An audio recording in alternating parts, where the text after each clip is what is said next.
Good morning, everyone. We are just testing if sound is working well. Good morning, everyone. Distinguished guests from European Institute of Innovation and Technology, representatives of ministries, agencies, faculties. It's really my honor to welcome you at EIT Community Kickoff event here in Zagreb. My name is Miro Hegeric and I serve as EIT Community Officer in Croatia. First of all, thank you all for taking the time and coming here, because we have one goal, and this is to collaborate, to innovate, and to share the knowledge. I would say that innovation has always been at the heart of the progress, and Croatia has some significant innovations in the future, but at the moment as well. I would say that by launching this EIT Community Hub, we are taking one additional step to connect our local innovation communities with the biggest European network, innovation network, called EIT, or European Institute of Innovation and Technology.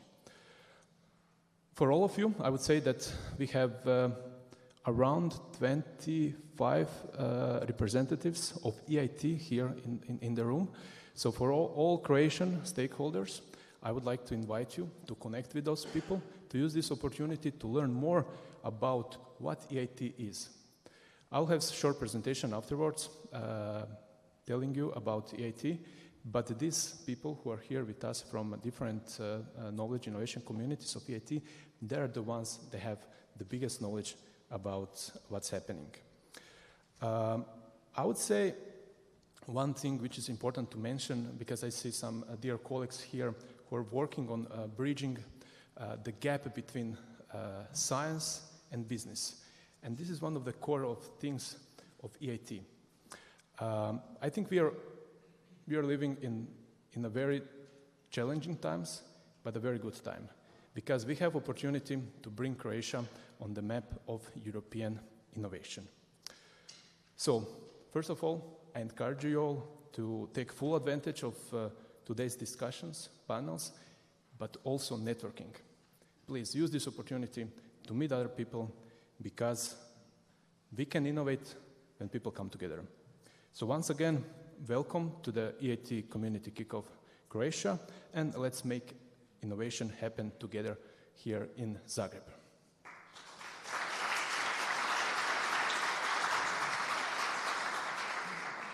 So first of all, I would like to invite, for the opening speeches, I would like to invite Ms. Ilaria Tagliavini, Head of Department Innovation, Education and Communication at EIT. She will address us virtually, so welcome.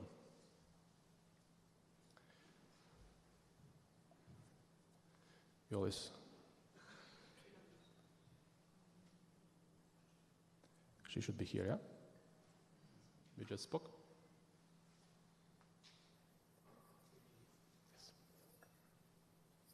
Hello, can you hear me? Yes. Okay, that's great. So good morning, everyone.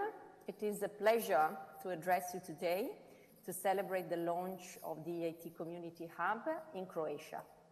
Although I cannot be with you in person, I am really thrilled to join you virtually on this momentous day, as we mark a milestone, a major milestone in strengthening Croatia's innovation ecosystem and in further integrating it into Europe's wider innovation landscape.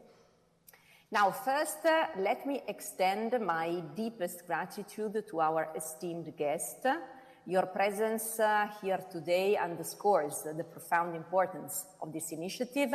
So, to Hristo Hristov, Head of the Political Team of the European Commission Representation in Croatia, Hrvoje Mestrik, Director General, Ministry of Science, Education and Youth, Diana Bejak, Head of Service, Ministry of Regional Development and EU Funds, and Sara D'Agostini from DG Regio, a testament to the European Commission's dedication to fostering regional innovation. And of course, heartfelt thank you to MEP Davos here for the message he will give, further demonstrating strong European support for this initiative. I also warmly welcome our colleagues from IT knowledge and innovation communities. Your dedication and expertise are invaluable, driving impactful innovation across Europe. Now, the European Innovation Institute of Innovation and Technology stands at Europe's largest innovation ecosystem, uniting over 2,400 leading partners across more than 70 hubs globally. Our model is unique, and it blends business, education, and research, ensuring that innovative ideas can take root and flourish, addressing real-world challenges efficiently and effectively.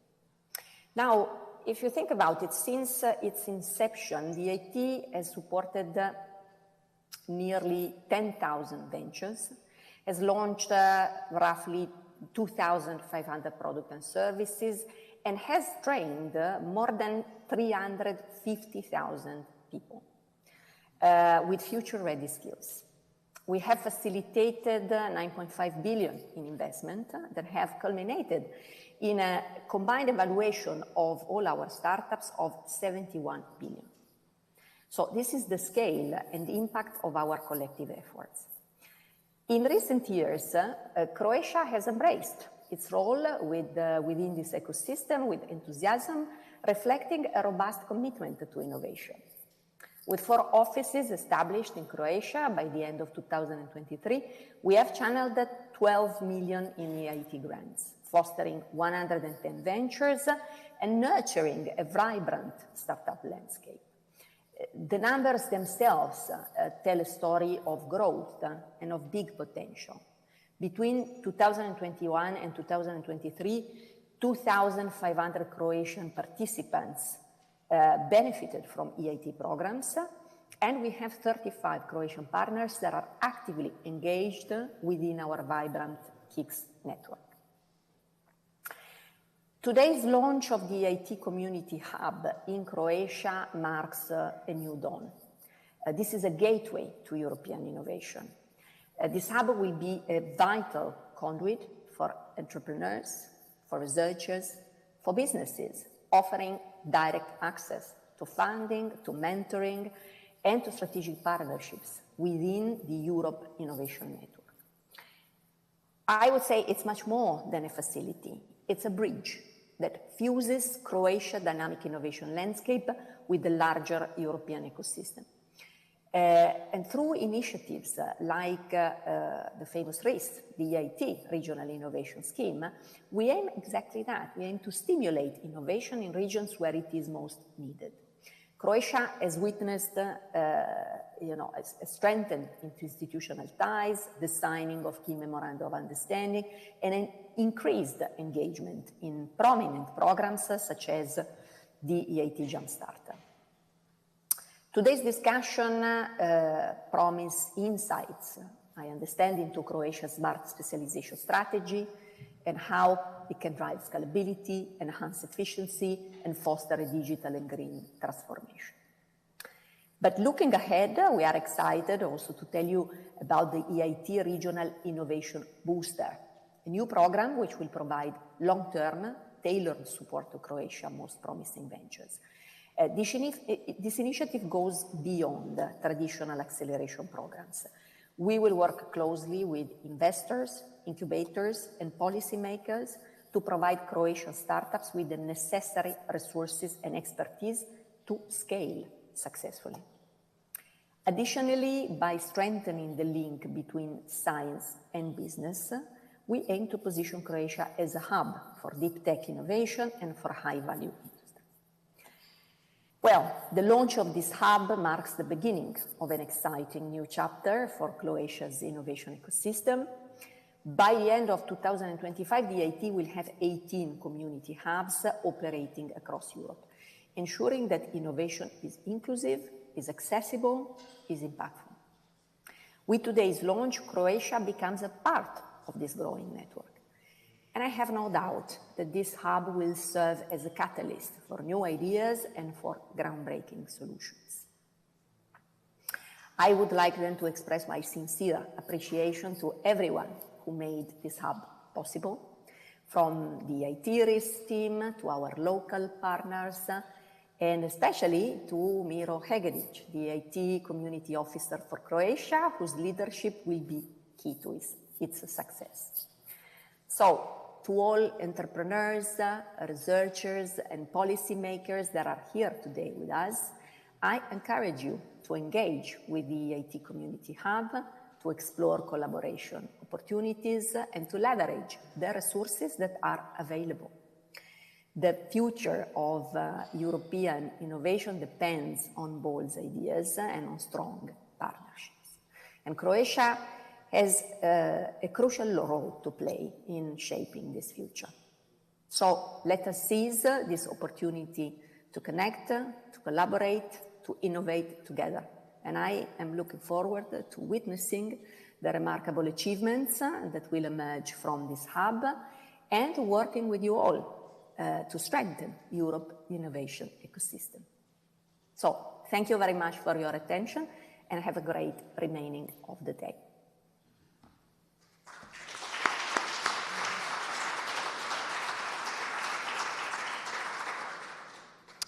Thank you very much for these kind words on the opening. Now we have a pre-recorded message from Davor Ivo Stier, member of European Parliament. Dear Ms. Kaczmarek, honorable guests, it's a pleasure to address you today on the topic Making Innovation Happen in Croatia. While I regret not being with you in person, I look forward to our continued collaboration. Croatia's innovation landscape is rapidly evolving, with strong support from the European Union. Through funding programs like Horizon Europe, the European Innovation Council, the EIT, Croatian businesses, researchers, and entrepreneurs are transforming ideas into impactful solutions. The EU has played a crucial role in fostering innovation in Croatia by providing financial support, knowledge exchange, and networking opportunities. EU programs such as the European Structural and Investment Funds and Horizon Europe have supported initiatives like the Croatian Science Foundation and many others. Additionally, Croatian SMEs have received funding through the EIC Accelerator, helping them scale up their operations. Investments in education and training, such as the Erasmus Plus program and the EIT educational initiatives, have empowered over 2,500 individuals with the skills necessary to contribute to Croatia's innovation ecosystem. Croatian industries are leveraging innovation to boost competitiveness and create new opportunities. The ICT sector has seen remarkable growth, with companies such as Infobip and Rimac Automobili leading the way in software solutions, AI-driven services, and mobility innovations. Infobip, a global cloud communications leader, has expanded its presence worldwide, while Rimac has revolutionized electric vehicle technology. The renewable energy industry is expanding, with firms pioneering solar and wind energy projects that contribute to a more sustainable future. The EIT has played a key role in strengthening Croatia's innovation ecosystem by connecting local innovators with the European expertise and funding, and I would like also to use this opportunity to thank you for such an important work. Looking ahead, we must continue strengthening regional innovation capacities, ensuring greater access to EU resources, and fostering connections within the European innovation ecosystem. Croatia is on an exciting path, and by working together, we will drive even greater success. Innovation thrives when we collaborate, and I am confident in the bright future ahead for Croatia's innovators. Thank you, and I look forward to our next meeting.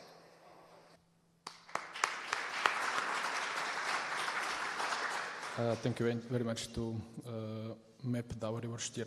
Now, I would like here in person, to welcome here with us Hristo Hristov, Head of Political Team at the European Commission representation in Croatia. Welcome.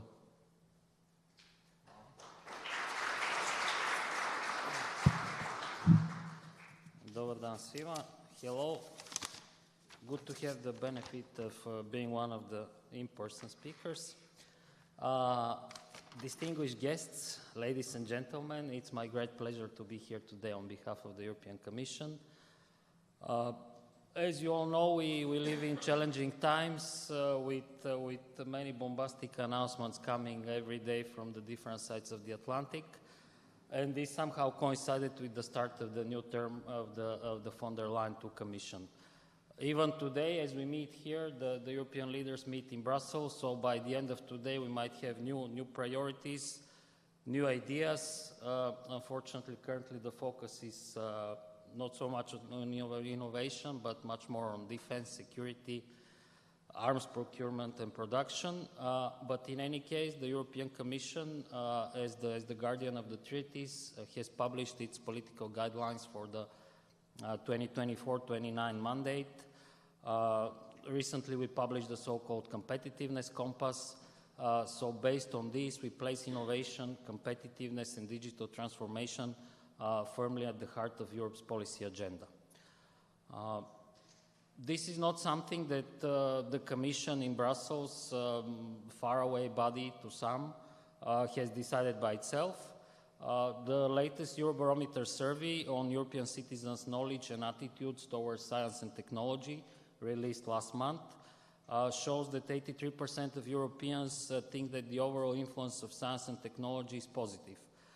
Moreover, 67% agree that science and technology make our lives easier, healthier, and more comfortable. When our President von der Leyen went to the European Parliament to present the College of Commissioners and seek the confidence of the Chamber, she presented her priorities. One of the first priorities she mentioned was closing the innovation gap with our main competitors. Our data shows that Europe's global share of patent applications is pretty much on a par with the US and China. Where the challenge comes is that only 1/3 of these are commercially exploited. So we are roughly as good as the US at creating startups, but when it comes to the scale-up phase, it seems there is more work to do. And maybe that's why, for the first time in this commission, we have a designated commissioner in charge of startups, research and innovation. This is Mrs. Ekaterina Zakharieva from Bulgaria. Mrs. Zakharieva's work will build on already established and appreciated flagship programs. I think they've been already mentioned by the esteemed member of the European Parliament. You all know them, or at least most of them: Horizon Europe, the Digital Europe program, the European Regional Development Fund, as well as the Smart Specialization Strategy. Through these, the European Commission supports entrepreneurship, research and technological advancement across the whole of the EU. Of course, there is also the EIT. So through its extensive network comprising more than 3,400 partners and numerous knowledge and innovation communities, countries like Croatia can tap into cutting-edge expertise, increase its competitiveness, and better integrate into Europe's innovation landscape. I'm confident that the EIT Community Hub Croatia will serve as a central meeting point for businesses, academia, and the public sector. And it's good to see that the state authorities and the ministries are present here today to provide their support, so we could drive transformative processes and collaborations in key domains such as digitalization, climate action, healthcare, sustainable manufacturing.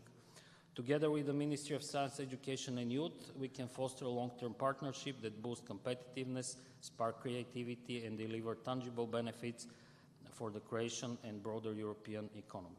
I wish you all a productive and inspiring day. Hvala na pozornosti.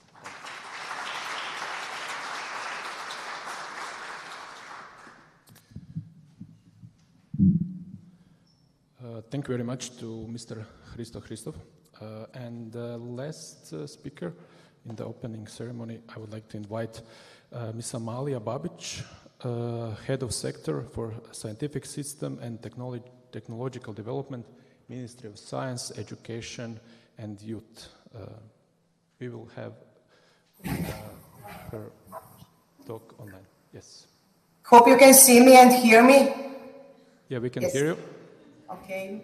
Dear colleagues, it is my great pleasure to greet you all at the EIT Community Kick-Off event, Making Innovation Happen in Croatia, on behalf of the Ministry of Science, Education and Youth. We are pleased to support activities that contribute to building capacities of our innovation ecosystem. EIT, in its mission, supports the sustainable economic development and competitiveness of both the member states and the Union by strengthening innovation capacity. We hope that these efforts of setting up the EIT community in Croatia will enable a stronger participation of Croatia's organizations in EIT. We also recognize EIT's efforts on its transparency, visibility, and inclusion throughout the Union. The Framework Program for Research and Innovation, Horizon Europe, is a globally recognized, highly competitive instrument that contributes to the deployment of research and innovation in the Union's policy center itself. The Ministry is developing tools to empower Croatia's scientific and innovation system internationally, including participation in the Horizon Europe program. This is reflected in the fact that in over 350 projects, Croatian organizations have already been granted 136 million euros, which is more than the amount contracted during the entire Horizon 2020. The strength of our community is evident as the number of Croatians institutions in Horizon Europe already matches the total from the entire Horizon 2020 program. Also, the overall effectiveness of public investment in research and innovation is a part of the National Recovery and Resilience Plan. This includes the new performance-based funding model for public universities and research institutes, retaining and attracting talents, especially in ICT and STEM fields, and establishing a network of research infrastructures.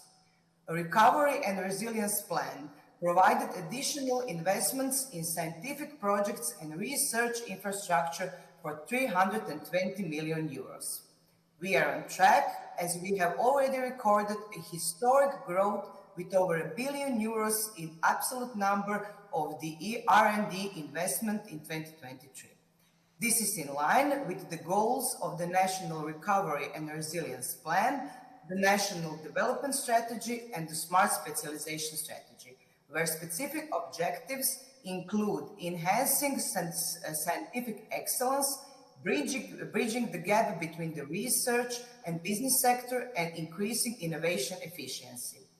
Therefore, we hope that Croatian participants will increase their involvement in the EIT and that today's kickoff meeting will contribute to this goal. Only through excellence we can strengthen Croatian scientific, innovation, and technological capacities. Thank you.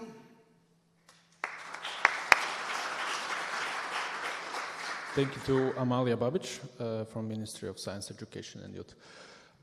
So we are on time with the program, very happy because of that, and now I will shortly in my presentation present what EIT is. Just for those maybe who are first time here with us, I will create very short introduction into EIT. So my first question would be, who is familiar with European Institute of Innovation and Technology? Wow. Okay, so this what I'm going to talk. I hope for you is not nothing new, but for rest of you, I suppose it will be.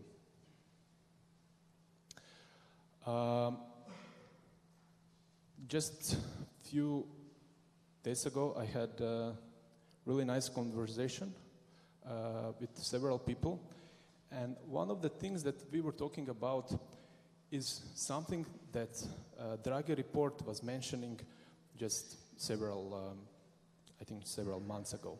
So Croatia and European Union is good into creating patents, into doing research, but then we are lacking on commercialization.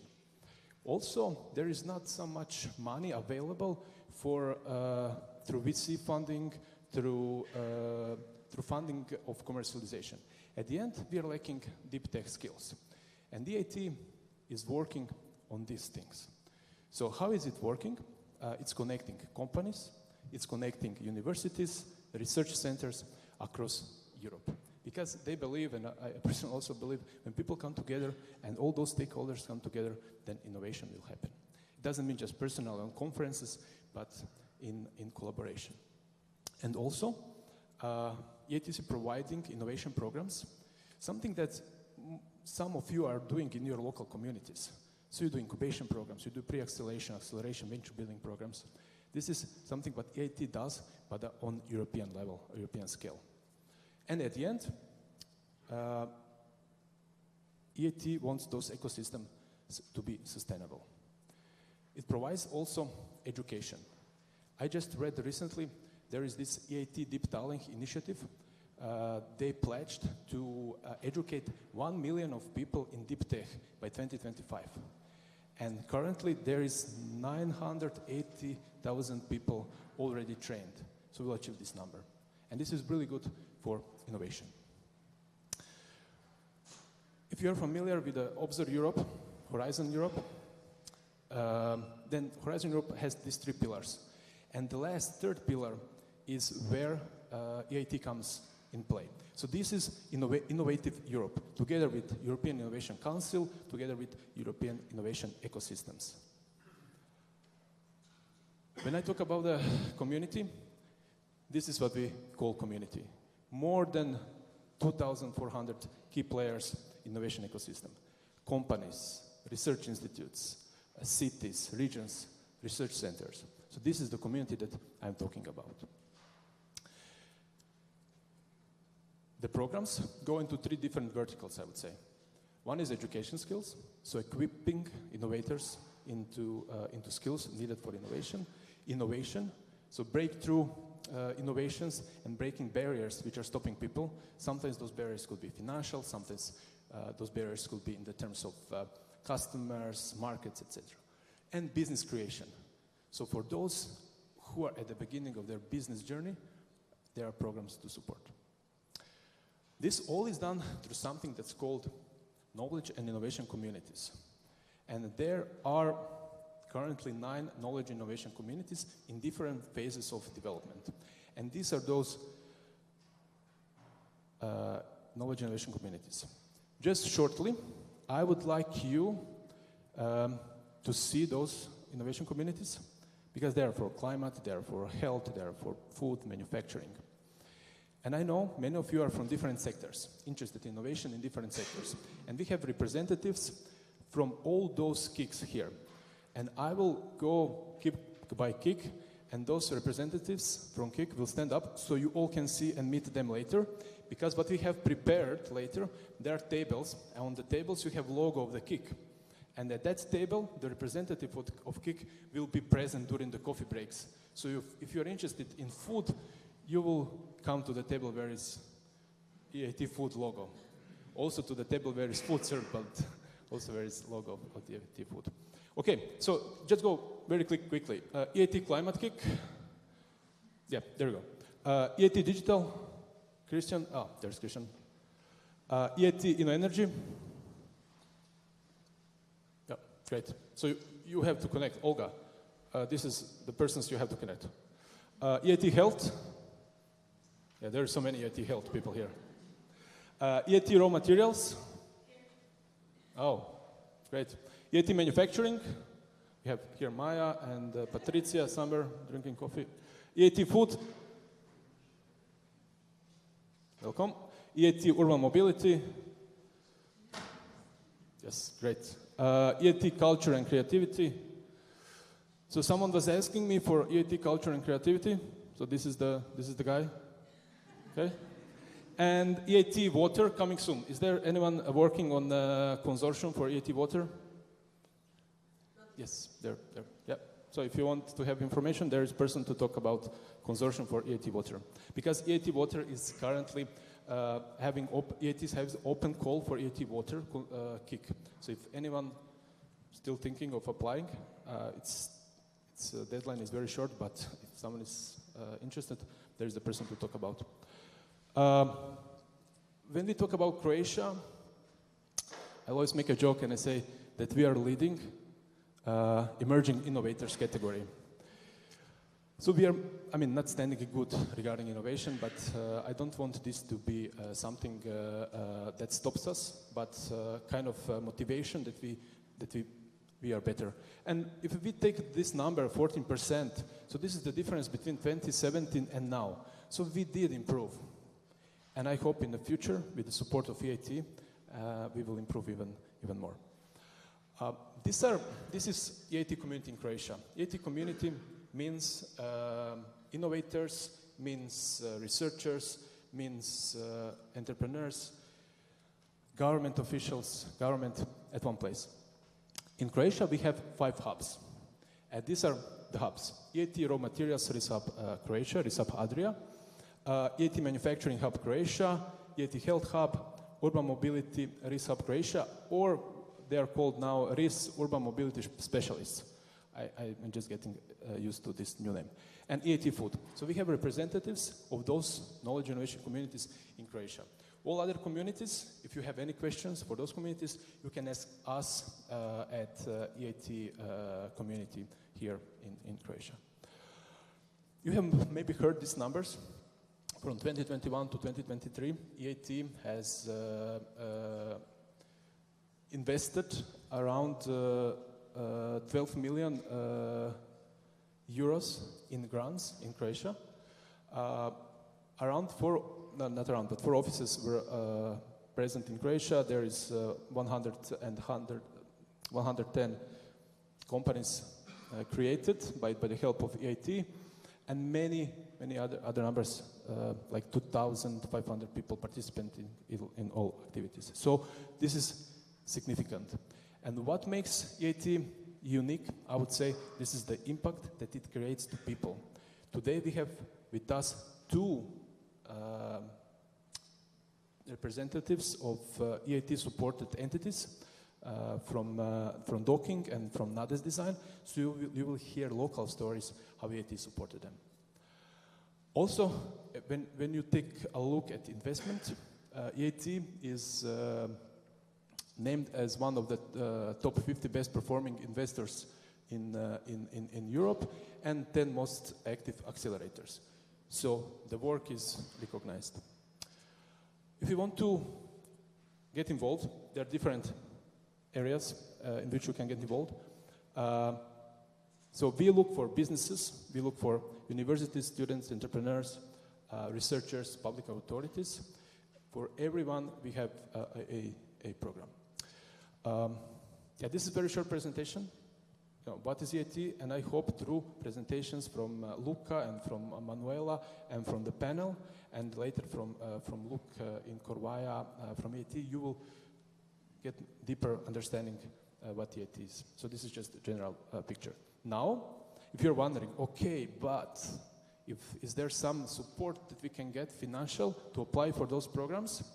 Yes, there is. And I'm inviting my colleague, Zorana Barišić from the Ministry of Science, Education and Youth to present you with opportunities that Ministry is offering for you if you want to apply for EIT calls. Zorana. Thank you, Miro.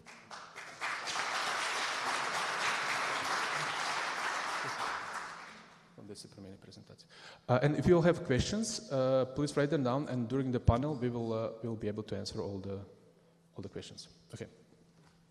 Thank you, Mira. I want to welcome you all from the side of the Ministry of Science, Education and Youth, especially from the Horizon Europe team. We are small, but we are doing the work, apparently. So basically what I'm going to present you today are the micro measures. My colleagues from the ministry, Ms. Novak and later on Mr. Lonchar, will explain and more on the much more robust financial incentives that the ministry is having in regards to the innovation ecosystem. But from my side, you're going to get a short presentation on how we can help you on particular project proposal work. So some of you may know, some of you may already used this financial support, but the ministry for years now has measures supporting national participation in union programs, primarily Horizon Europe, but also all calls relating to European Institute for Innovation and Technology. But more or less in this program period, we have focused on much lesser amount of activities to finance. Primarily this refers, as I said, to Horizon Europe calls, but also to space program, EIT and Euratom program. The aim is to increase quality of your project proposals, but also increase your participation and increase the scientific excellence of Croatian participants. We are also aiming at empowering human capacities on the institutions that are applying. So this means that these measures also apply not only to the scientific staff at your organization, but also to administrative staff that provide support for your project, either preparation or implementation. The main condition to use this measure is to apply to a call within 12 months upon receiving financial support from the ministry, with the exception of the administrative staff, which can use these financial measures and do not have to actually apply, because it's not expected from them to apply to project proposal, but it's apply with the project proposal. But we want to have better capacities for your support system at your organizations, so this is why these measures can also be used up by this staff. So who can apply? In this case, for EIT, I think most of you are interested in the fact that SMEs can apply and are applying for this financial support. But apart from SMEs, scientific organizations, public organizations, foundations, and organizations of civil society can also apply. There are two types of measures, for those who are initially applying and for those who are reapplying. So for those who are just now preparing the project proposal submissions, such as colleague that mentioned preparation for the EIT water call, you can apply for financial support and receive up to 2,500 euros for activity. Measure 2, so the second measure is for those who are wanting to reapply, and financial support for this measure is a bit more robust. So it can be at least 3,000 and most 6,000 euros, depending on your role in the project proposal. So if you're a coordinator, you can get up to 6,000 euros per activity. When we're talking about the activities in particular for measure 1, this includes all possibly networking activities that will contribute to building up your consortia, or anything relating to the project proposal. This may also refer to any conference that you may have, official traveling, anything that comes that will provide and contribute to this consortia and project proposal preparation. Maybe what's also important is that this measure also includes consultancy. So you can use also not only for educational purposes, which you can also use this financial support, but also for consultants to give you some advice on the project preparation. Measure 2, since it's more robust, it also can include lab work, lab instruments, intellectual property expenses that you might have, etc. What I want to also emphasize on is that it's really easy to sign up for this measure.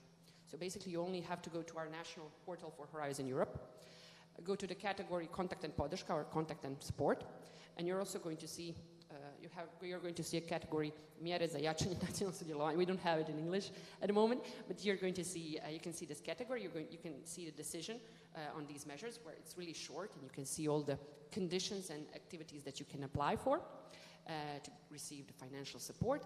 And you can find a form that you just need to fill out, along with a specific statement on lack of conflict of interest, and you send it virtually to the Ministry of Science, Education and Youth, and we are momentarily starting to work on that. So basically, this is all you need to do from your side, and then obviously in the next 12 months, you need to apply with a project proposal.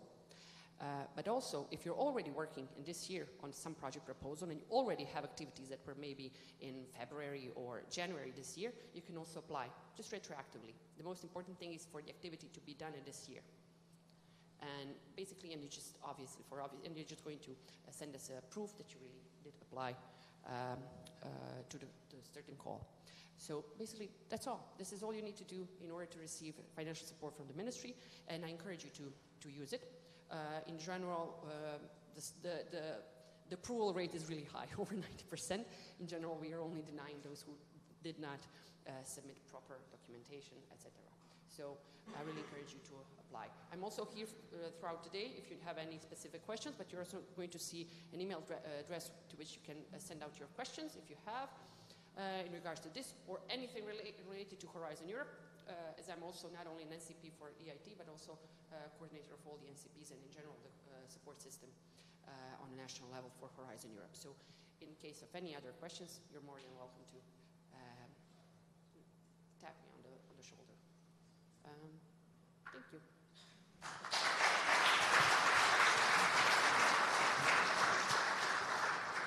Thank you very much to Zorana Barašić. So you saw that if you're planning to apply to any of the calls, and there are many open calls now with EIT as well, so there is a possibility for you to co-found your efforts. Now we will continue with the event, and we are going to start with our first panel. The first panel is on increasing innovation efficiency of the innovation ecosystem in Croatia, and we'll have distinguished panelists, and I will invite one by one here. So first, I'm inviting Mate Kovač, Director of International Cooperation Sector at HAMAG Bicro. Mate has over 10 years of experience in managing European funds and supporting SMEs. Yeah.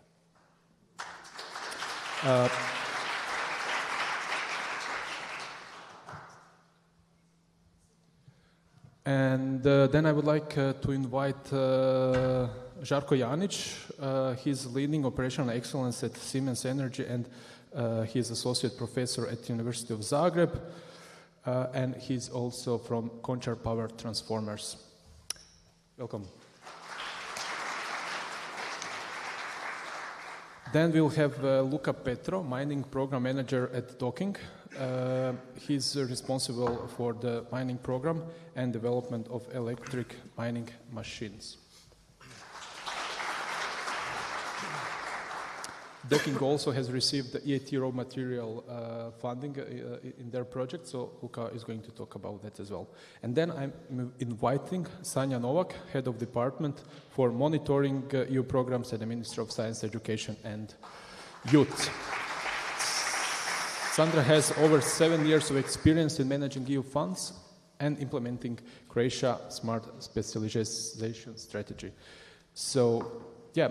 This panel is on smart specialization strategy, but we are not going to talk just about smart specialization strategy. We'll talk about your experience in implementing this strategy. So, yeah, very, very warm welcome to you. You'll have to share mics. I think every mic is working. So I'll first start with Mate. Mate, I know that just recently you have finished the first phase of your HAMAG Bicro accelerator. Are you able to share insight how this accelerator and HAMAG Bicro programs are helping startups in Croatia to scale and internationalize? Yeah, thank you, Miro, for the question. I would say the accelerator program is a first in Croatia because there's no other program since our country that in one measure supports the collaboration of business support institutions, I would say early stage startups, and also research and academia institutions to support business growth of these young startups that are we supporting through the program. We recently finished the first phase, the pre-acceleration phase, through which we had almost 200 companies that were part of the program. And after the pitch events that were held in 3 cities in Croatia, in Zagreb, Osijek and Zadar, in the acceleration phase, we now have a little bit over 100 companies that are going to enter the full length of the program.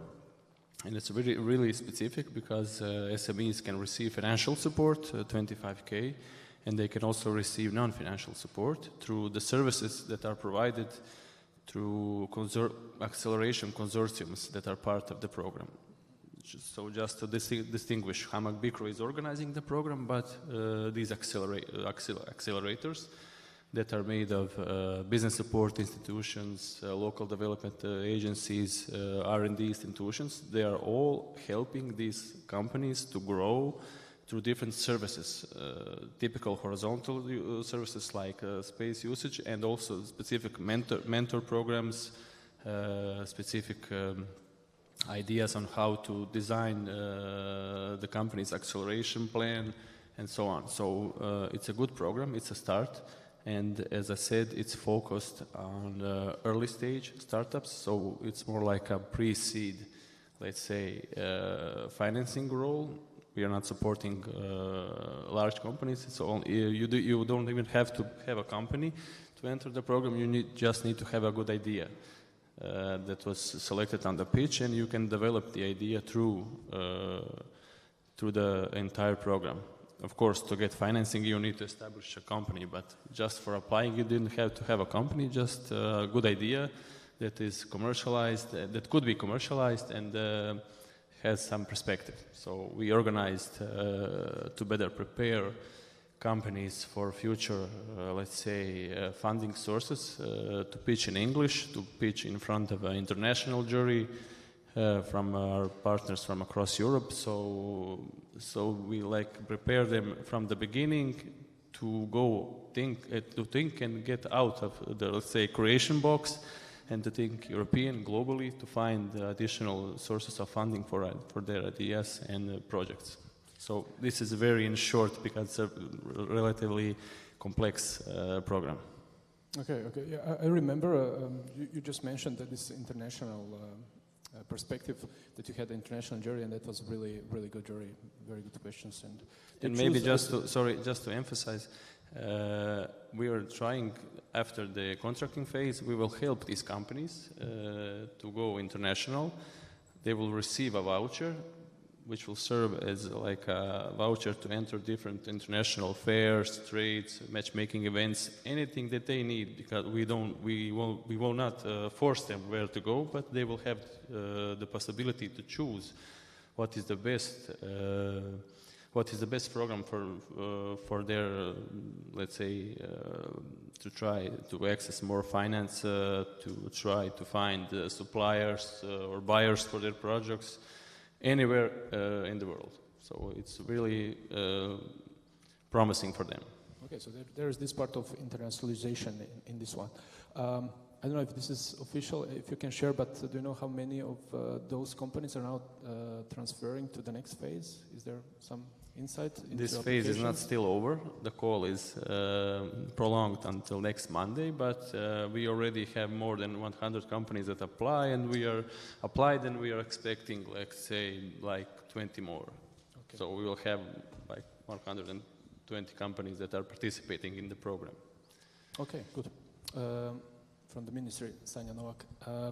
So we are already for several years into this new program, 2021-2027, and Croatia has a strategy for this program, S3. So how do you view the role of S3 in aligning this, what we do nationally as policies, with EU-level funding instruments? Yes, hello to everybody. Yes, the S3 strategy is not only the strategic document for the Croatian innovation policy, but is also in alignment with the European objectives, and it was an enabling condition for Croatia to get the funds in the period of 21-27. Proper goals set up to funding in RDA are important to meet the European objectives, such as for the objective on Smarter Europe. For the Ministry of Science, it is important that the new S3 and the reforms enhance the research excellence and collaboration between academia and business sector, and implementing the green and digital skills into compliance with these European objectives and innovation system. Also, the S3 reforms were implemented in the National Recovery and Resilience Plan, which overall is successful. We already launched 19 calls, And we had a great response, and we will continue this investment through the RDF. It is really important not to conclude the Croatian researchers only in Croatian ecosystem innovation, but also to the European innovation ecosystem, and that is important to Croatian researchers applied to Horizon, and especially with IT and IC proposals. The novelty in S3 is entrepreneurial discovery process, what is a bottom-up approach to connect the academia, business sector, and to emerge for applying for the emerging economies. And to conclude, the S3 is not only a way to get the EU-level funds, but is to help meet these objectives and help Croatia and Europe to upcoming challenges. Thank you. And we just heard information that until now there is more application to Horizon Europe than it was in the last period. Is that true? Do you have information? How much money was that? No, maybe Zorana. In last periods, we had during Horizon 2020, we had in total 134 million euros, and now we have 136 million. So at the moment, we have contracted in Horizon Europe 136 million, and in total, the total amount in Horizon 2020 was 134. So we have already went over the number in and that part, and we also have, but which is even more maybe important, is the fact that we have already leveled up the number of organizations that are participating in the framework program. So the number is, at the moment, we have crossed over 280 organizations in Croatia are uniquely participating in Horizon Europe. And previous period we had 147, if I'm not mistaken. So we have successfully included a lot more new participants. Okay, this sounds good, and I think it goes in this direction that we are very good now in. Not very good. We are good in making research. Now we have to show in EIC and EIT that we are good in making commercial successes. But we have some companies that are doing so here with the panel. So I wanted to ask Žarko. It's different when you're SME. It's different when you're a large company. How do you approach the innovation in your company? Yeah, thank you. It's very different, and I always feel awkward in these panels and so on, and we were discussing this as well. So I see some calls and I feel very excited, and then you see SME, okay, then this is gone.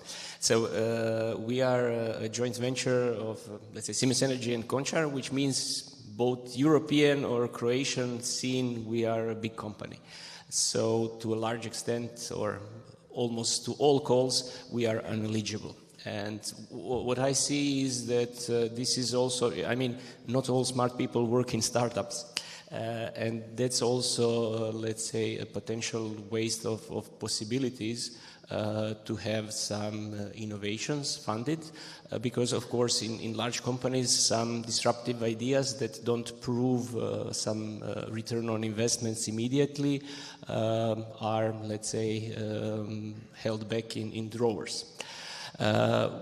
We have, let's say, a system of prioritizing projects and so on, and yes, of course, this depends on the market.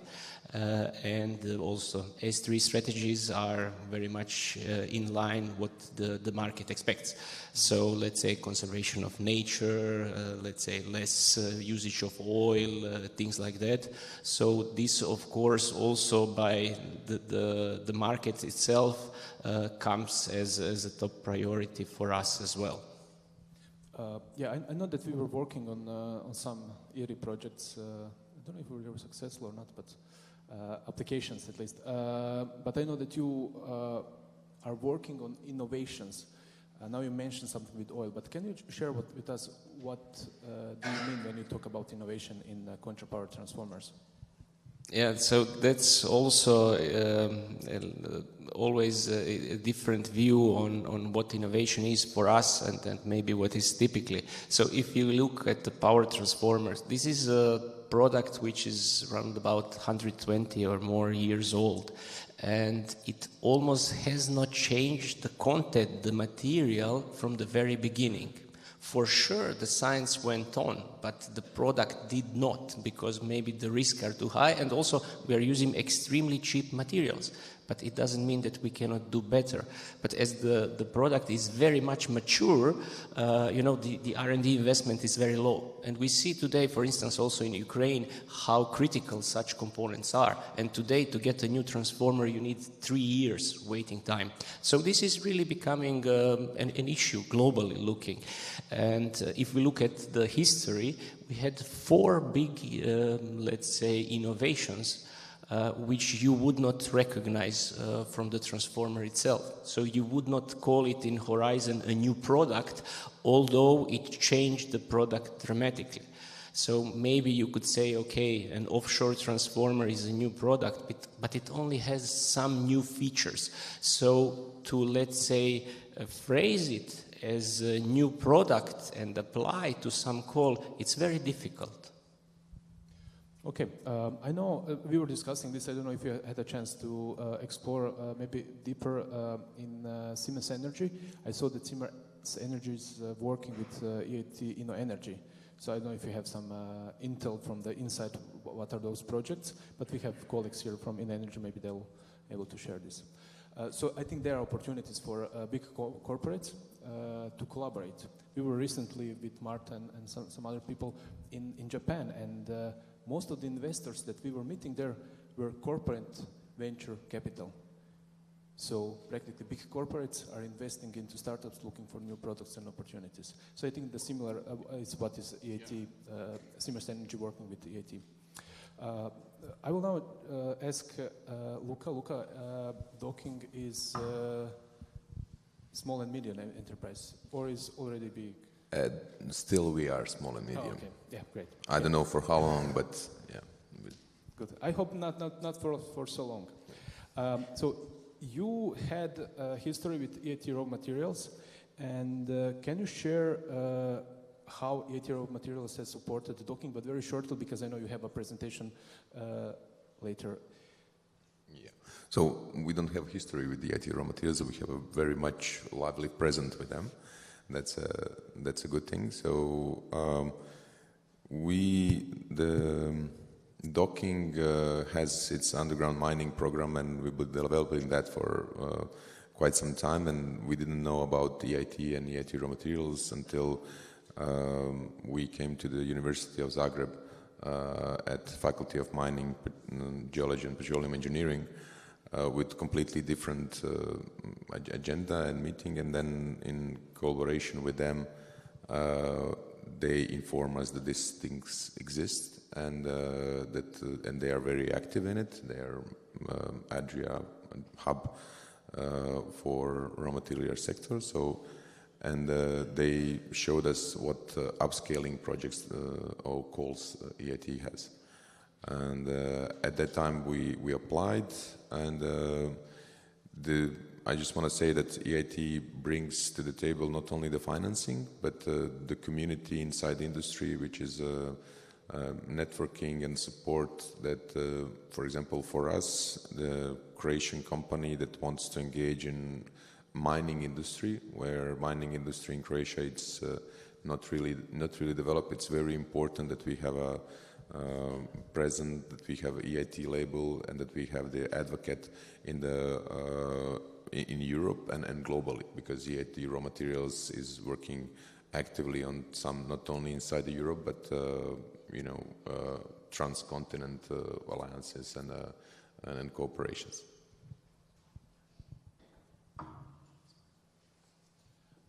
Okay, but I know when we were talking, thank you for this insight, you will have a presentation and then you will go into details about the product. But I wanted to ask, do you have some insights or some suggestions for Hamag Bikro, for the ministry, regarding the funds that are available at the moment through EIT, maybe through Hamak Bikro. Some suggestions from the perspective of EIT raw materials. Now you have this experience, what could we learn from this to implement now so we have better innovation ecosystem in the future?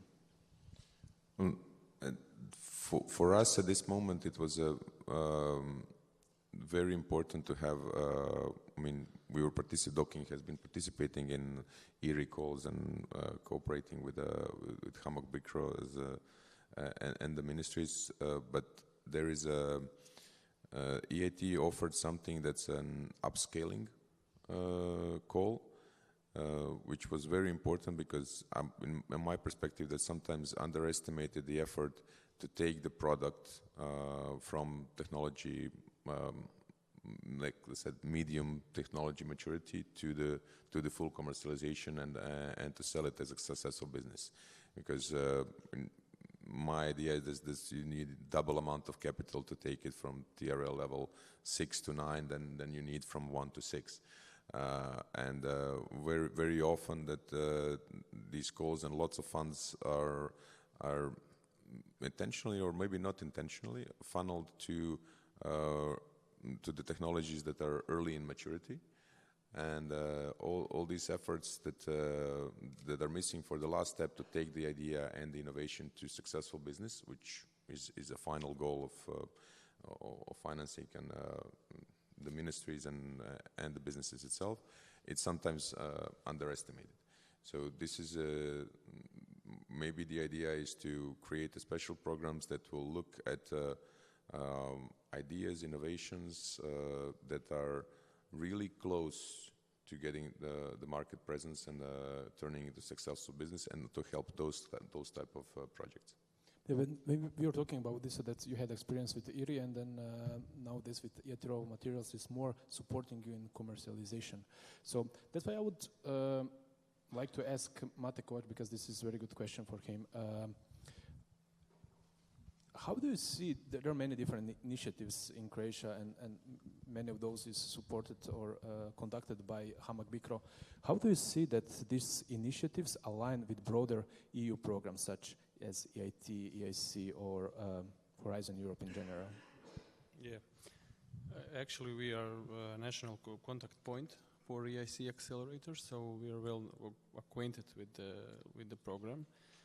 And let's say in the last 1 year we organized 3 workshops in cooperation with EIB, with ASMEA, the European Agency for Small and Medium Enterprise, also with the Ministry of Science, of course. They are the national coordinator. And of course there is space, but maybe Hamak Bikro is firstly not a policy body, we are an implementing body, so we can speak from, let's say, experience. I know that these companies were in some time our users, or maybe still are. So from our experience, we can maybe say that calls that were dedicated and focusing and encouraging cooperation of, let's say, corporatives, large companies with small and mediums, to just what Lucas said, to commercialize, proved very better than calls that we supported innovation only for small and medium enterprise, because maybe this is the way to go forward, because large companies have the R&D capacity to do this, and on one side, and on the other side we have small medium companies that have the innovation but don't have the capacity to bring this innovation to the commercialization phase. So combining large companies with small and medium, I think, in my personal opinion, and maybe from experience from past calls, this could be a good way to support both parties of the economy. The large corporates, as colleagues said, they are not so much missing financing, because they already have the capacity to do their own R&D, but maybe they are sometimes missing innovation, and maybe someone on the market already is doing what they need. So these calls could support this integration process. I think this is maybe the pathway that it's not new. Other countries are also doing it, so this could be something that could be replicated to Croatia. Okay, I saw that when we were on the EIC event that there were many interested parties who were interested into learning how they can go for EIC funding. So I think this is one of the good things that Hama Bikra is doing, bringing also this information to Croatian companies. This is a necessity because in Croatia we need to raise awareness about EIT, EIC, all other the Digital Europe program. There are lots of opportunities that Croatian companies are not aware because most of them are focused on R&D funds that are dedicated to Croatia, but there's a lot of opportunities on the European level, but the game there is much more higher, then the competition is higher, the success rate is lower, it's hard to get funds, but there are lots of opportunities, and there are, let's say, in our opinion, two key things that we need to do: raise awareness on one side, and on the other side, build capacity to different workshops, collaborations, to prepare companies from Croatia to play this game. Yeah, okay, good. Any question from the audience? Now it's time for a question. You can think of a question. If I will ask Sanja one more question, so then you can, when you get enough courage to ask a question. So Sanja, one more question. You are working in ministry and then you're working with innovators, scientists, etc. So what do you see are the biggest bottlenecks for Croatian innovators when it comes to accessing EU-level innovation funding? Yes, all those reforms and initiatives are made, but the European scoreboard for 2024 still places Croatia for emerging innovator, and that means that we are still lacking on EU level range. And the biggest bottleneck is the dialogue between researchers and the business sector. And that's why it's very important to have TTOs, transfer technology officers, that can connect the academia and public sectors and the policymakers. Also, the level of preparedness, the EIC pathway is very complex. They should prepare really good documentation and proposals, and they're still lacking that skills. Okay. Yeah, I think this is obvious because nobody was applying before. Do you have any idea how we should move faster forward with crossing this gap of not having the knowledge? Yes. Ministry had a lot of initiatives to gap these weaknesses. We published the national guidelines for transfer technology in 2022.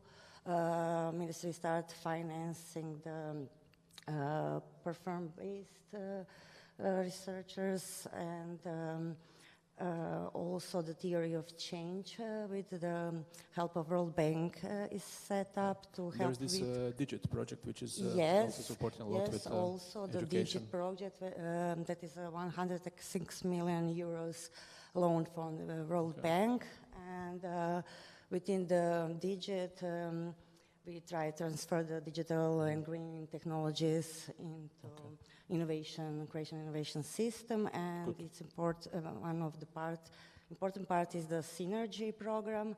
Yeah. Yes, we already launched the first call, but I think my colleague will later on the second panel. He'll talk more deeply. So there's one question. I'll pass my mic to Dalibor. Dalibor Marjanovic. It's not a question, it's actually a comment that supports what Mate has said. So collaboration between big and small companies can encourage innovation and also bring some agility towards the creation of the new product, but also understanding of the markets from the bigger company. But the thing that I don't know, this is a question actually for Mate, for you. We used to have this fiscal subsidy that ministry have given to the bigger company, which is, I think, it's a really great subsidy. In essence, how it works, the big company just do the research on their own during the fiscal year, and then everything that they done under the research and development, they apply to the Ministry of the Finance, and this amount is seen and treated as investment, and it's deducted from the profit. So basically, it's a really good fiscal benefit for a big company. Yes, tax profit. So I'm not sure if this is still, that's a question maybe to you or anybody who knows, but this is a really great subsidy for the big companies. So you don't ask for money, you just do what you need to do. There is somebody audit what you did at the end, and then basically you really get a good amount in decrease of paying the taxes. Once when you put the product on the market, by the books you do the depreciation, and then you have actually amortization of this R&D, and then you have basically money. Any comment, Matt? It's a program of our National Ministry of Economy, so I couldn't comment from Hamag Bikro side, but it's still on the market, and it's proving good for large companies, because as you said, you're not receiving grants, but if you're innovating, if you're let's say investing in production, in innovation, you can have a tax decrease on your income, so you're receiving like a support in a non-financial way, but you're still receiving support. So it's a really good measure, and it's still on. Many people don't know about it. In Croatia, it's being implemented under the let's say in Croatian Zakon o poticanju ulaganja. It's in this tax law, so it's a very good measure. As I said, the ministry is in charge of its implementation, but it's a good way for large companies to have some help from the government in sense of tax deduction. I can also confirm that it's still on. Okay, good. Žarko, one question for you. From your perspective, from the big company perspective, if you could suggest one major policy change or initiative that could increase innovation efficiency in Croatia, what would it be? Now we have here many people who listen, so maybe it's going to get implemented. So okay, so not sure how, let's say some initiative, let's say very specific, but what Mate is saying is what I feel as well. So big companies have, let's say, a lot of knowledge, have the possibility, have the resources, and know how to do things and how to scale up. So for me, it's nice to develop some ideas and so on, but if we really want to give them a good chance, I think the matching up is really essential. There, of course, where it makes sense. And as I said, we are also creating disruptive ideas, but mostly they are ending up in drawers. Unfortunately, that's just how some things function. But if there would be a chance to, let's say, have, let's say, a grant which big companies can apply, but only small and medium can be the beneficiary, so that the big company is, let's say, spending their resources and the small companies are getting paid for the work, which is beneficial for the big company, that might be something which might be okay for EU, and I'm sure it would be beneficial for the small and medium companies to have already somebody who is actually know what they need, and let's say having a customer or something like that. So let's say this is what I'm dreaming about, seeing something like that. I'm not sure if this is, let's say, politically, economically possible, but for me this could be a way how to accelerate things. Something like challenge-based innovation, when you have big companies offering challenges and playground, testbed, and then smaller companies just innovating and getting first customer for this purpose. Okay, Luka, the same question for you. I will repeat. If you would recommend one major policy change in funding instruments, what would that be? Well, I would definitely look into what is the commercialization potential of each product and focus on the companies that they need to funnel the funds into those that have not only that have more commercial viability than only technological one, because everything that we have from the ministry and from the policy-making body is in general in line with the strategic objectives of Europe and Croatia. And but from the company perspective, it's easy to get those points and score them. To be honest, without even if you don't have a really idea how you're going to commercialize it. And I think that a lot of companies are struggling with that an idea, and they are not really. They understand the market conditions better, and they understand that the funds required to tackle the market and compete in the market are significant, and they don't want to lose maybe development potential within the company for a year or two, working on some project that they don't see fully commercialized in the end. And sometimes they can see immediately that even if I get this product to the certain level, what am I going to do next? Because this is not enough for me to get on the market and start getting funding. So maybe move the funding up a little bit scale on a maturity level, and I think that it will change the ecosystem of the companies that do apply on this. Of course, academia will need to follow, because academia is really much anchored into the bottom part of the technology maturity. They will also need to follow that initiative, but I think overall it will give initiative to the companies that have really market perspective and that will grow successful businesses, which is the intention.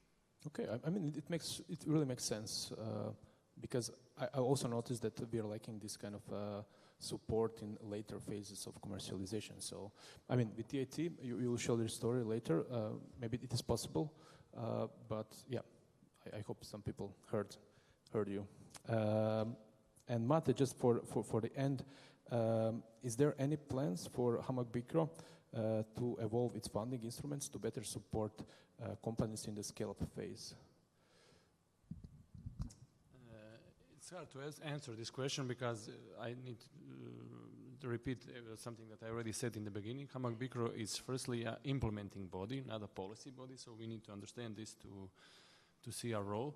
The ministries are those in Croatia who are in charge of designing policies, calls, and we are the part that is implementing. But we can see here in first-hand experience from the companies what they see could be the solution, higher commercialization rates, programs that support cooperation from large companies with medium companies. This is also something that is good, and also we think that we need to support mentorship programs for medium and small companies, because a lot of them have an idea, but they don't have the knowledge maybe to find their buyers. They don't have marketing skills.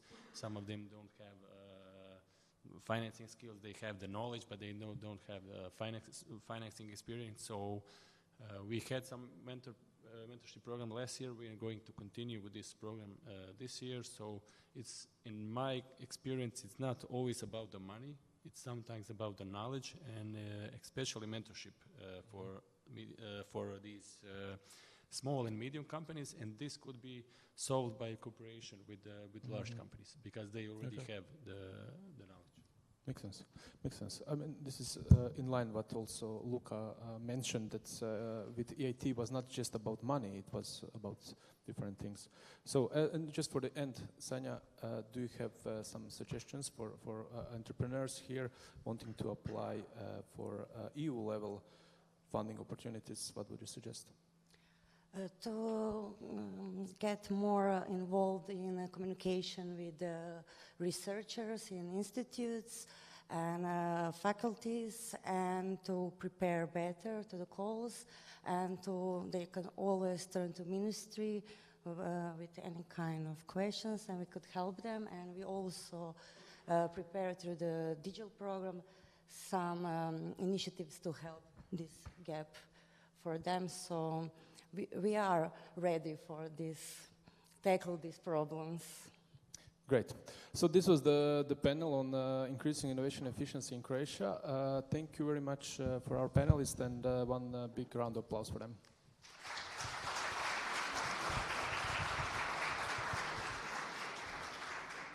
So I'm inviting you now for a coffee break. We'll have a coffee break 25 minutes. So see you here in 25 minutes. So it means 11:20. So 11:20, we are going to be back here. Thank you.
Great. I'm just looking if we have our speakers here, at least speakers.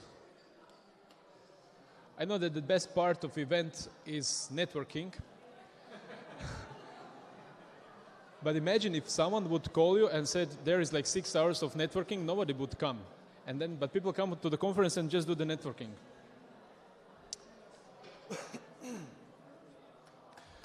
Okay, let's invite some other people inside.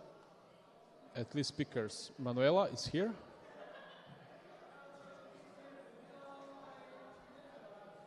Yes, Manuela is here. Good. She will be next speaker.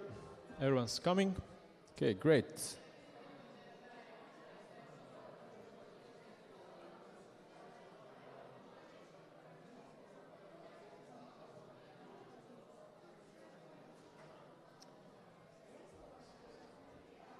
Okay, so we'll continue with our conference. Thank you everyone for staying with us.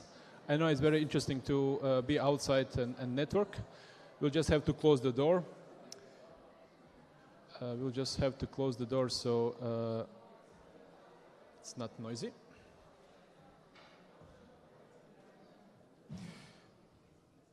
So great. Now we will start with a success story. You have seen it in the agenda. So we'll have Manuela Panic, Director of NADES Design Startup.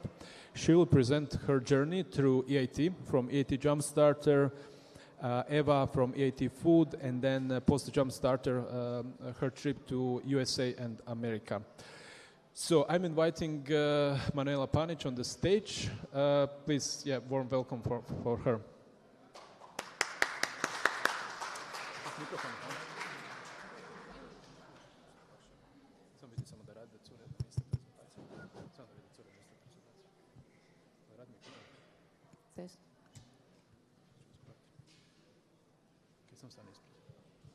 Okay, thank you.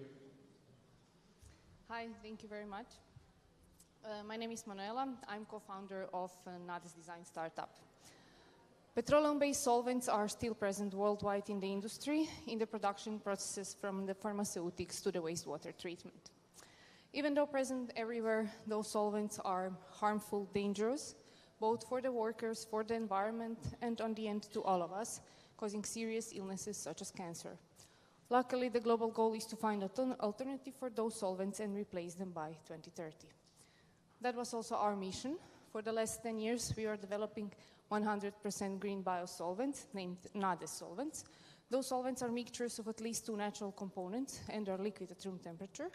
Beside that, those solvents are designed solvents, meaning that by combining different molecules from the nature, it is possible to design at least 1 million different solvents for nearly each industrial application. The market of green solvents is currently worth 13 billion euros and will grow 7% by 2032, and our goal is to capture 1% of this market in our focus area, that is food, cosmetic, and pharma.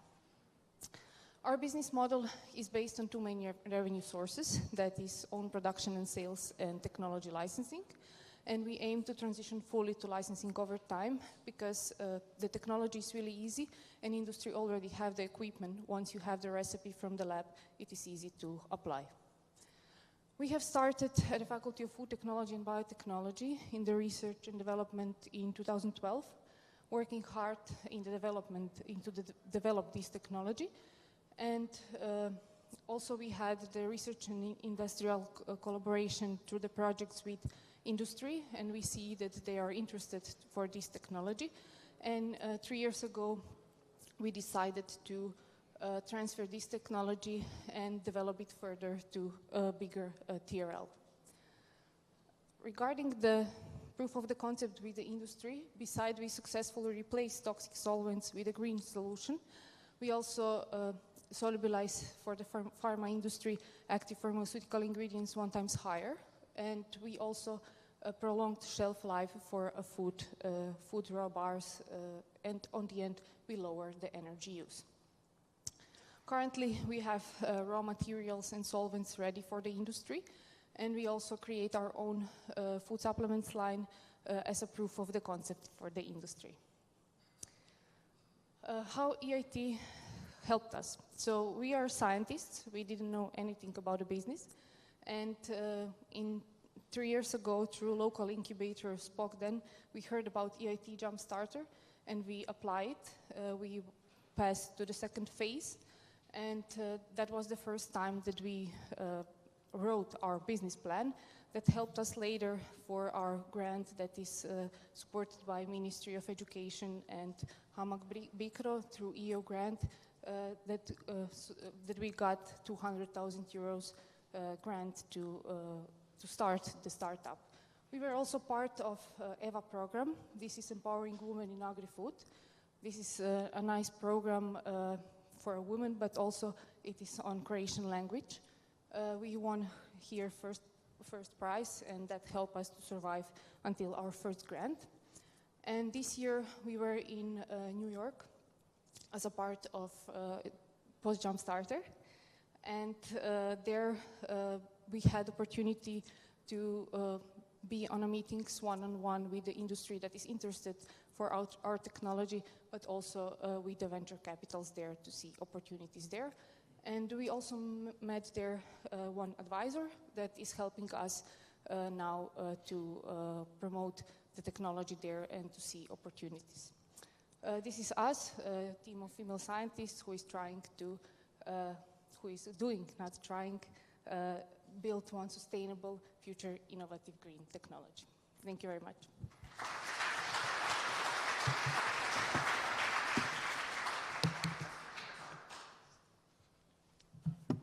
Do you see how startups are efficient, on time, and very to the point? And Hi, this is I'm Evelyn Sass, and I'm the lead for EIT Jumpstarter. So if anyone's interested in going through a similar journey, just please talk to me, and congratulations to this beautiful success story. So I just wanted to say that. Very good. Thank you, Evelyn. Okay. Is there any question for Nada's design and Manuela? First time, second time? I was at the break and someone approached me and said, I wanted to ask a question, but there was no time. But I asked the first time, so use this opportunity. First time, maybe there won't be second one. We continue with our agenda, and the next on the stage is Luke in Croatia. Luke is EIT Innovation Officer, and he will present you EIT Regional Innovation Booster project or an initiative. So Luke, we're very happy to have you here. Thank you very much.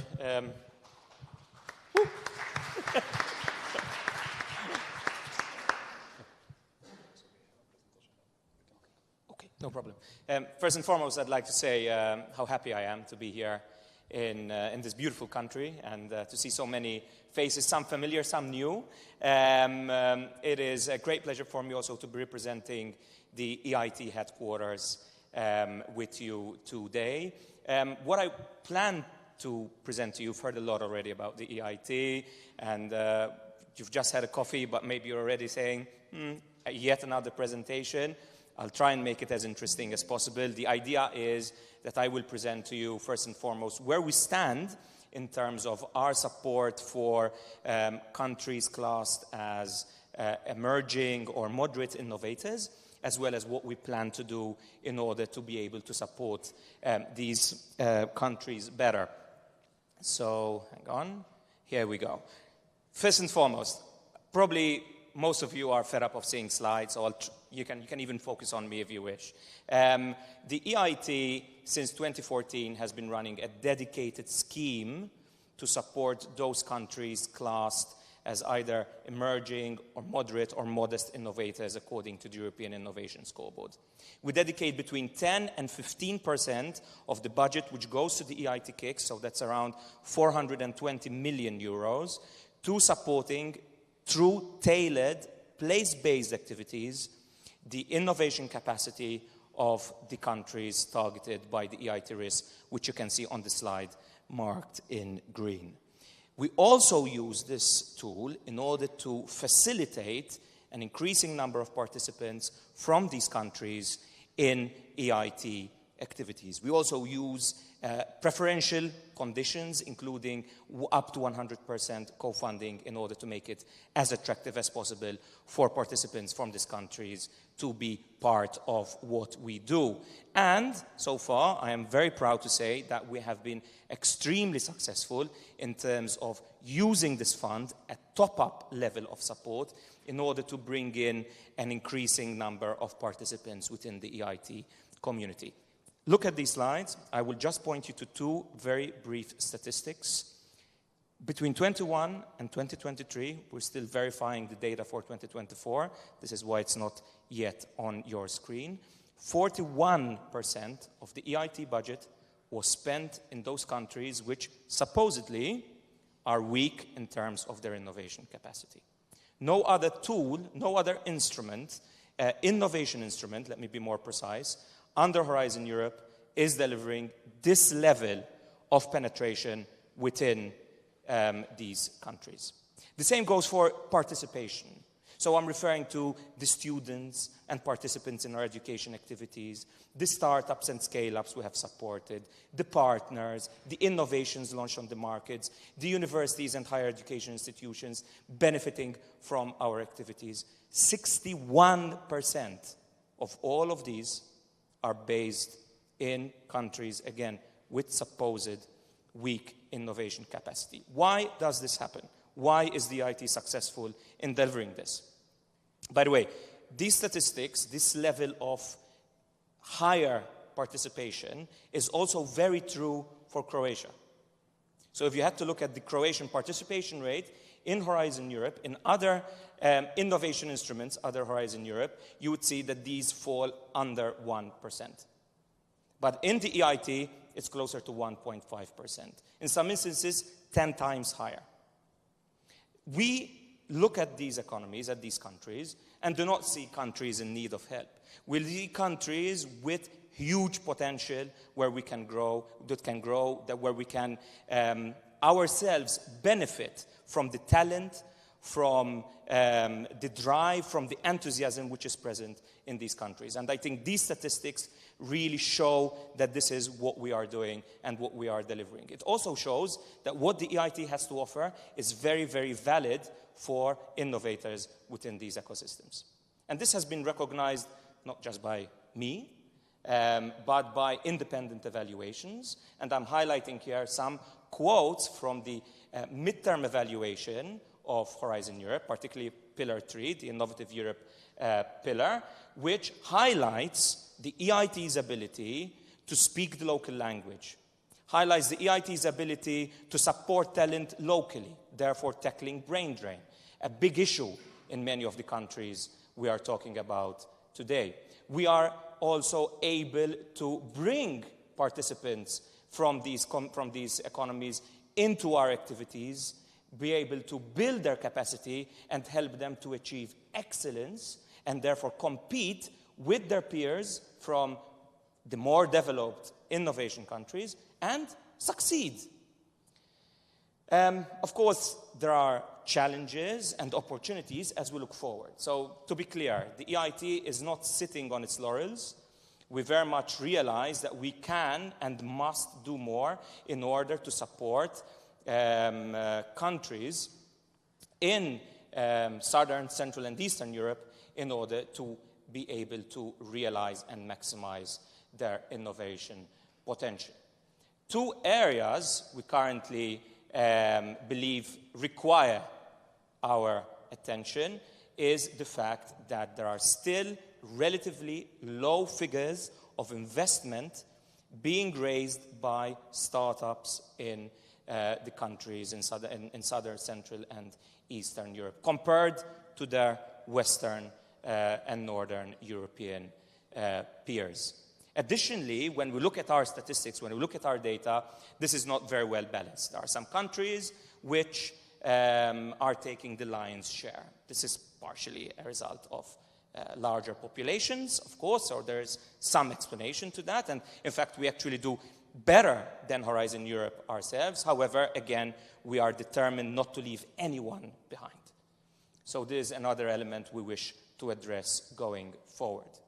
We also see that there is a huge pool of talent within these countries, which we are very well placed to channel towards other high-value investors out there, which includes the European Innovation Council, a co-instrument on the Pillar 3 of Horizon Europe, which so far has not been as successful as the EIT in uptake of participants from this area.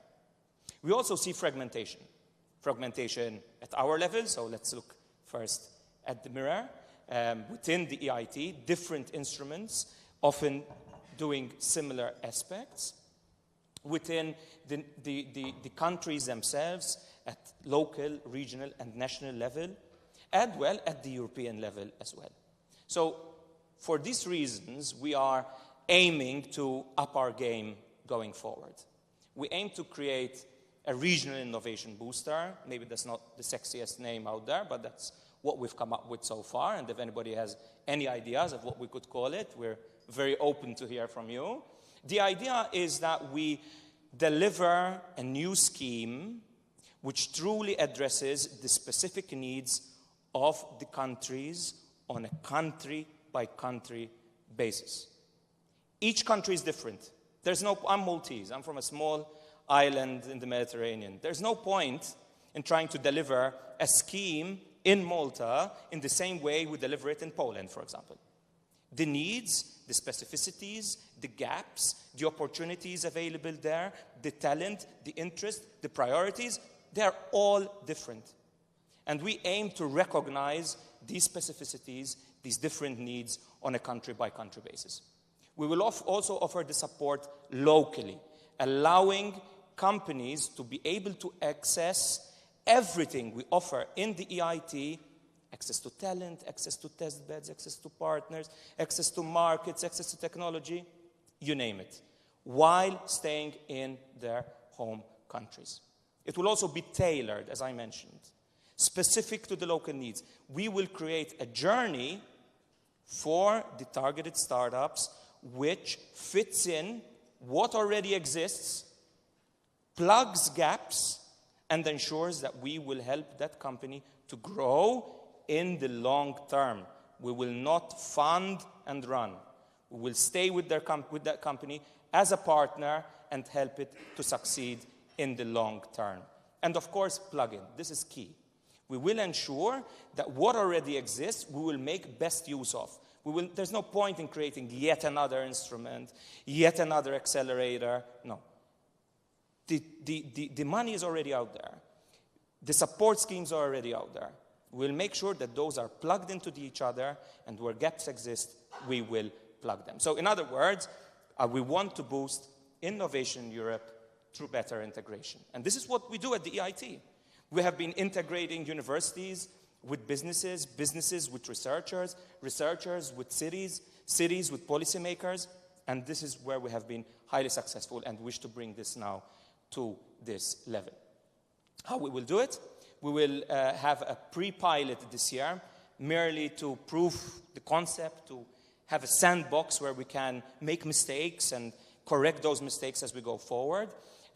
We have so far a pre-deal, let's put it this way, with the Polish authorities, whereby they will invest 1 million euros with us, and we will initiate this pilot scheme in 2025. In 2026, 2027, the business plan should also run until 2028. We aim to launch a wider pilot targeting 3 countries, at least 3 startups each. We would love if one of these countries was to be Croatia, and this is why I'm presenting this here.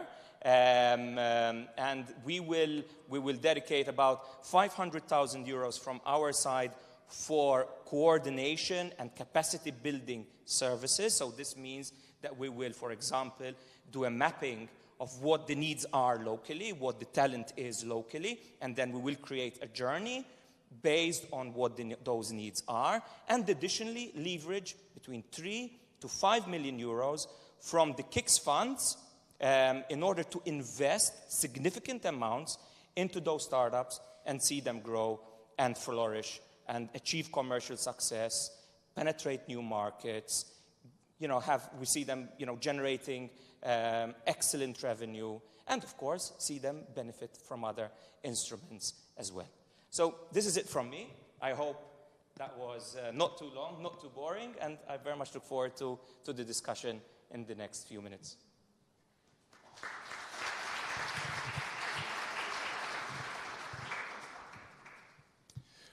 Thank you very much to the Luke. I just hope that now it's even clearer until now what EIT is and what are the opportunities. So I will now invite people for the next panel. First of all, I will invite Luke Corvaya, the EIT Innovation Officer. He's responsible for regional innovation scheme to boost innovation in moderate and modest innovation countries. Then I will invite Mirna Anjelic. She is head of neuroscience at Anibiom, a Marie Curie fellow and molecular neuroscientist focused on AI and neuroimmunology to address challenges in health. Welcome. Then we will have Dalibor Marjanovic, partner at Vesna Deep Tech VC Fund, former general manager of the Croatian Innovation Agency, with extensive experience in R&D and innovation policies. Welcome. Then we will have, very happy to have Damir Brčić with us from Digital Dalmatia, a project manager of Digital Dalmatia, leading the development of IT and tech sectors in Split and fostering the startup ecosystem in this beautiful region. Then we have Ante Lončar. Ante is manager of the Digit project at the Ministry of Science, Education and Youth, focused on enhancing Croatia's R&D and innovation landscape. And then we have our moderator. He will stand here because we have limited seats, so the panel won't take long. This is Luis Puerto. Luis is head of RIS at EIT Community and EIT Urban Mobility, with over 25 years of experience in mobility, sustainable transport, and public policy across Europe, Latin America, and Asia. Luis, it's a very big honor to have you here with us. So you can use both, I don't know which one, maybe this one, so we can have here. Shall I use this one? Right? Okay, thank you very much, Miro, and welcome, panelists. We're going to talk about startups and how to help them grow in Croatia from the private sector side, public sector side, and of course, how does all of this connect with the European dimension, and of course, also from the protagonist point of view, Mirna. So I would like to start right away with Dalibor, on asking you, from your investor perspective, what makes a startup investable or eligible for you to invest in and let them grow? Thank you. Good day to everyone. So basically what we are looking is a team that is really has a product or idea of the product that they would like to bring to the market that needs to be scalable. So that's the essence that what we are looking. And how can we assess, whether or not they can succeed to the market? So besides the team, which is the most important, and of course we need to also help them build the team over the time that we are investing, we are looking what they are bringing to the market. So when we talk about innovation, so basically we are talking about the new product or service or that will come to the market as a significant new, it's completely, or maybe it's an incremental, so that's like an upgrade of the existing product. So if it's innovation, in essence, basically innovation is invention, the fusion of invention to the market. So if it's invention or that new thing that comes in the product, if it's a simple, so most likely it's much more scalable. So, and if it requires some regulative adaptation or also there is some learning curve behind it, obviously that actually slows down the innovation. So that's one of the segments that we are looking at. So how simple or how deep it's a change of this. Sometimes we have also issue in the market, maybe what features or products that they are presenting to us, they are not maybe at this moment ready, but that actually can be a good opportunity, because the best innovations are one that kind of transcends into the product when some black swan effect. So basically they develop a feature that nobody understands the value, but at the end of the day, maybe in few years time, that becomes a significant change on the market. So yeah, in essence, if it's a simple solution, so that's one thing that we are looking at. Mm-hmm. The second thing we are actually seeing, because it's a diffusion of the creativity to the market, how well the team is positioned into the market, how well they are connected to all these stakeholders that we have. So how well they are ready to penetrate the market, how fast they can. So this, their ability to present the product or service to the market, and ability to understand in this value chain from the suppliers, vendors, buyers, and partners along the way, including the ecosystem that they exist in, if they are well connected, ready to push the product, then again that's a plus for the company. Okay, and now to the other side, Mirna, please tell us about the maturity of Anibiome and its product, and from your point of view as an entrepreneur, what are the biggest challenges in growing, in your experience? Thank you first for the invitation. Really nice to be here. Just to give you a little bit of context of what we do, Anibiome is an AI-powered longevity startup. We are actually doing science. Science is our main core business because our products are backed by scientific research and results and brought to the market. So, I would say that our biggest challenge is actually doing science, because, doing science in countries like Croatia is hard for scientists, in academia as well. And if you are a startup, then it's even harder. So another level of complexity, I would say, is that AI is a new, something very new. Longevity industry and aging biology is also very new. So, there are a lot of complexities there. And there is not a lot already been done. So we are pioneering actually this field and trying to bring new solutions that are not really at the moment understood. So I would say that, it is very complex being a scientific startup, but there is also a very nice opportunity to be a pioneer in this field. Okay, thank you. Amazing. Yeah, thank you. Hopeful that you can give us a solution. Yes, I hope to. Yeah. Let's jump now to the public sector and how does it support such innovations. I wanted to ask to Ante, how does this DIGIT project, which is like a landmark in Croatia, work? What is it all about, and how is it supporting the startup ecosystem here? Thank you. I also want to thank you for the opportunity to be here and to talk to you and present the DIGIT project. It's a rather new project, and I'm sure not many of you are familiar with it yet. It's a joint effort between the World Bank and the Republic of Croatia. It's financed by a loan from the World Bank and implemented through the Ministry of Science, Education and Youth. A special project implementation unit was formed. I'm managing this unit, and we are implementing the program and the project. Yeah. And the whole goal is to improve the research and development landscape in Croatia. Capacity building, we are doing also infrastructure to some extent, and through financing research centers and also collaboration between research centers and the industry through various programs.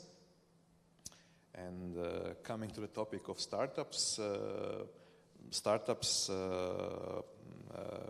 could be supported through many of our programs that will be initiated in the future, since the project just began actually. But one that I want to, that's standing out here is the program for building a startup ecosystem. We are implementing this program through Nucleus.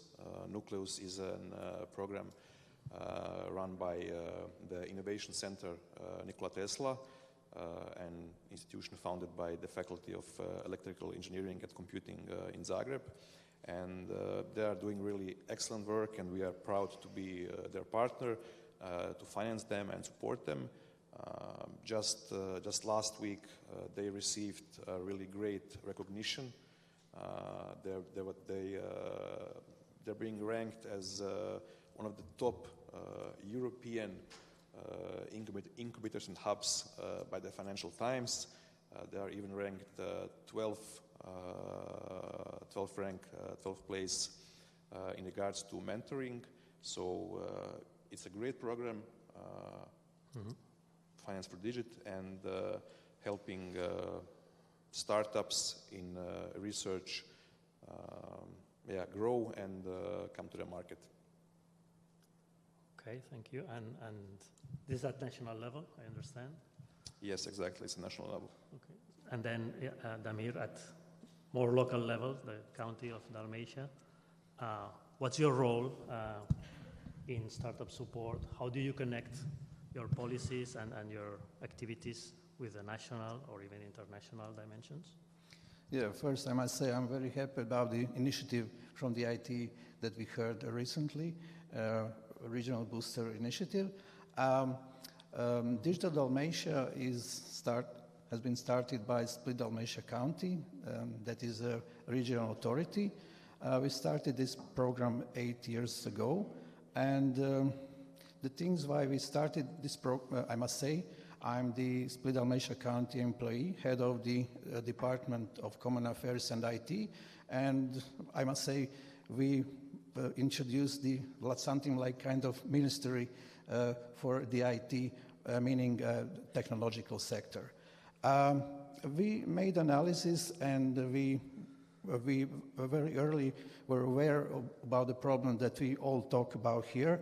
The things are that the academia, the business sector, and the local or government on every level is some kind of bubbles functioning very well inside, but with very weak connections and very a little bit aware of the needs of each other. So someone has to take the initiative. So in our region, Split Dalmatia sensed that has to be done something, so we started Digital Dalmatia program. Our approach is kind of bottom-up. We saw the problems, we address the things we have to do, and one of the things are, we are all well aware about the principle of triple helix or quadruple or something, and everyone trying to achieve that, but the results is achievable if you go naturally from bottom to up. We saw the problems, and the main problems is connecting the academia, business sector, and the government. We created a lot of digital skills educations to bridge the gap between the education system, academia, and the business sector.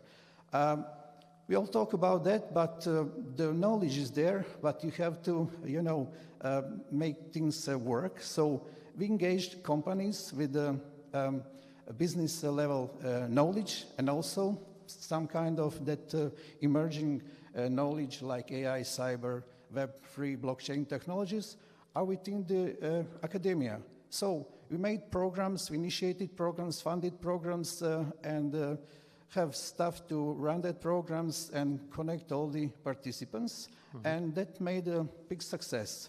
We now have more than 12 very well developed many-year program like Edit Code School, that we've been running for 8 years through 10 cities in our county, where more than 4,000 participants went through our programming developers program from age of the elementary school, high school students, and now we are just starting the e-pensioner program based on the big success of our programs within all ages.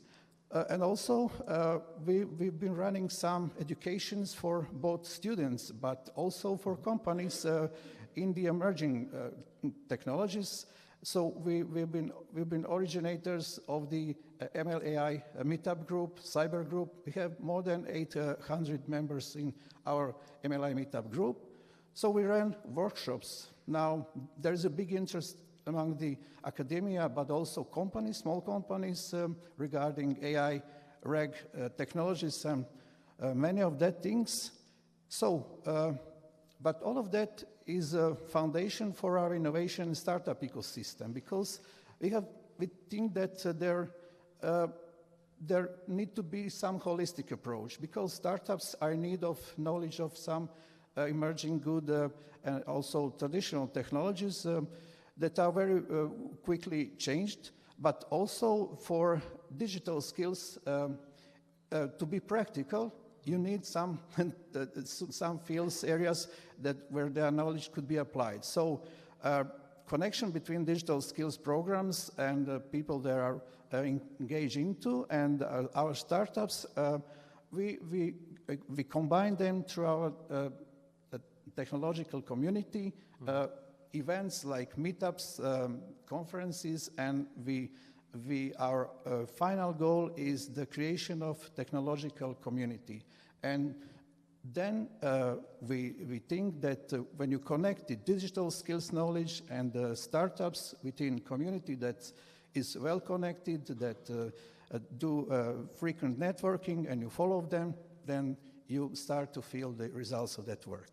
Okay. Well, what you described sounds like a little knowledge triangle. I mean, little in terms of region, but maybe, Luke, you can elaborate on this, because sure, many words were resonating, right? Absolutely, absolutely. First and foremost, I have to say how impressed I have been over the past few days to hear about all the great initiatives which are being implemented here in Croatia. So one of the main reasons we came here was, of course, to raise awareness about what we do to you, but was also an immense opportunity for us to understand what you do, so that we can better adapt to your specific needs.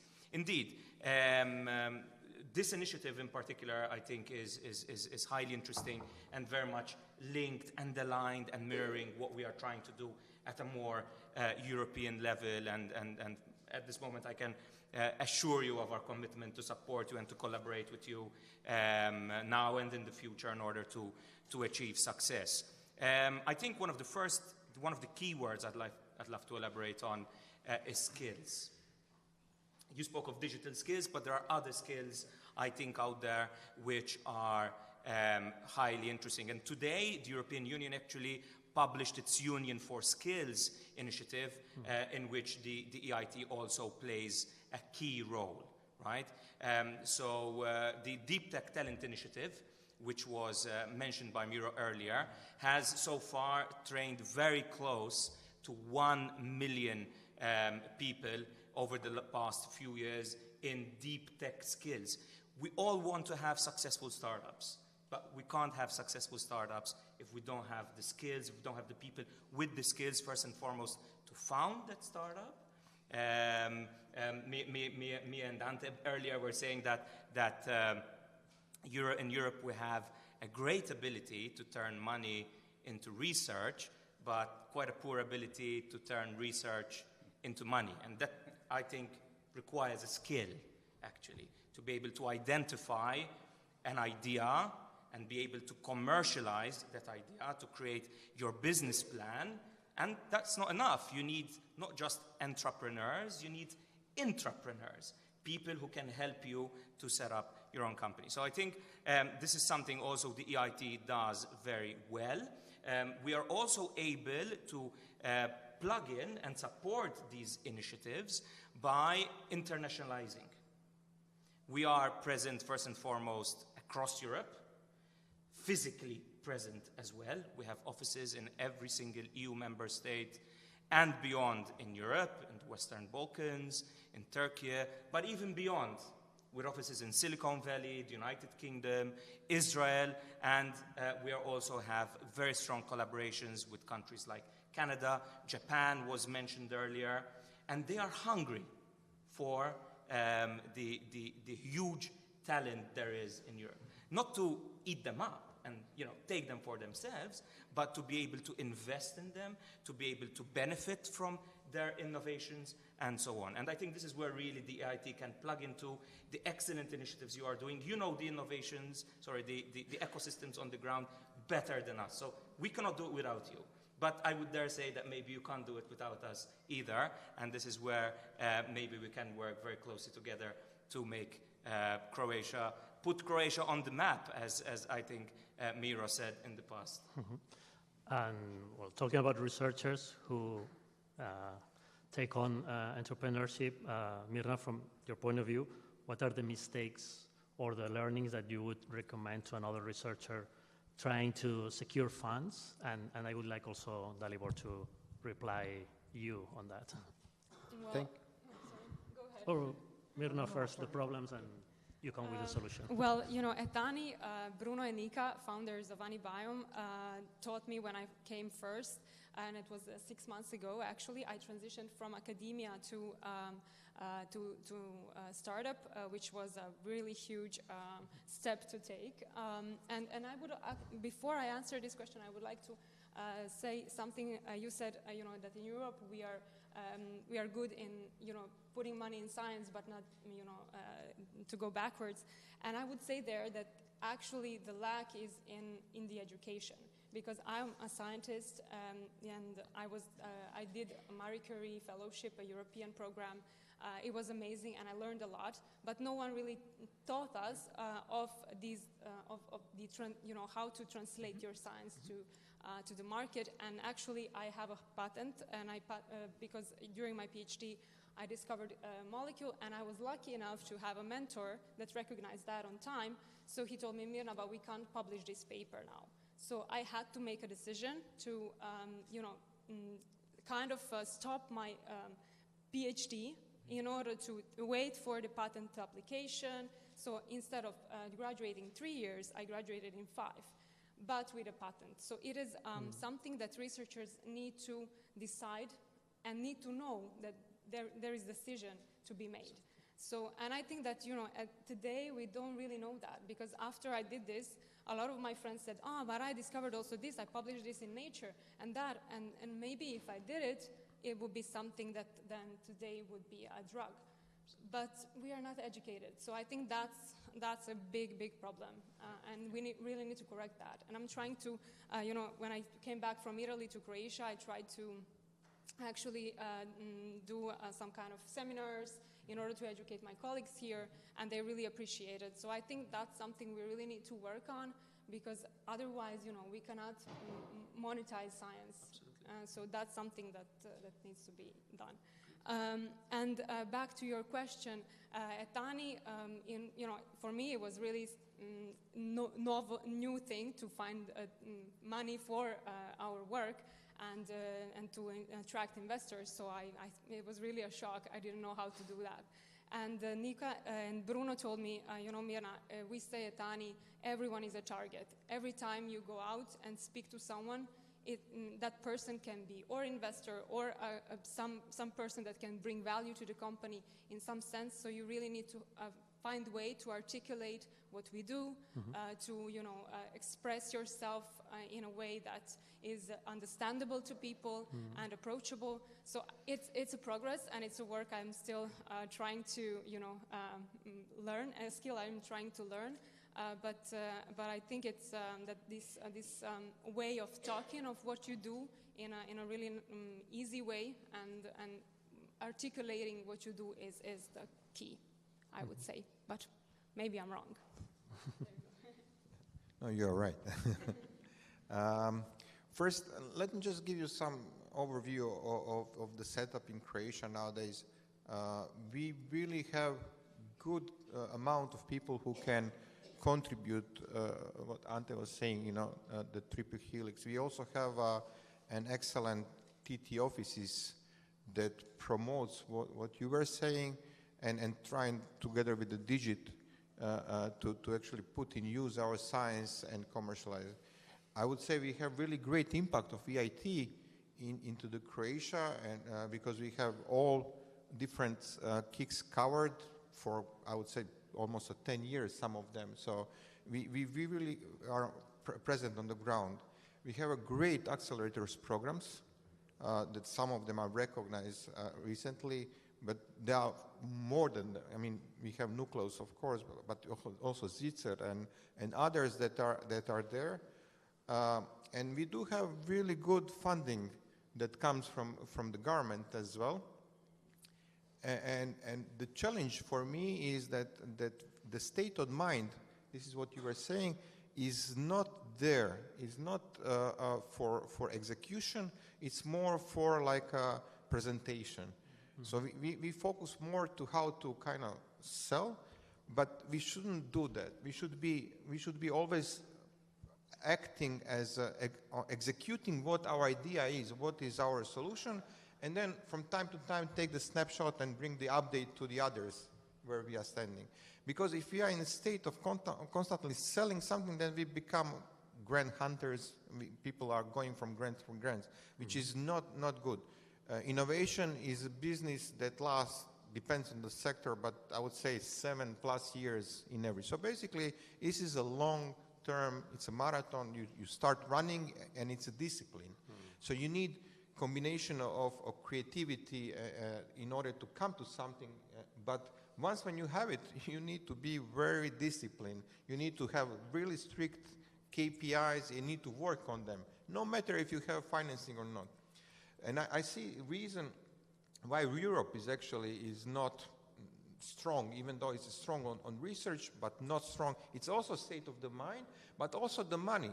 There's a lot of money is put on the research, but very few amounts of the money is done through the really commercialization.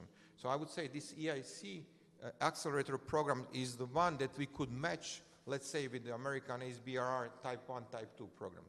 And Americans, they invest like 5 times more.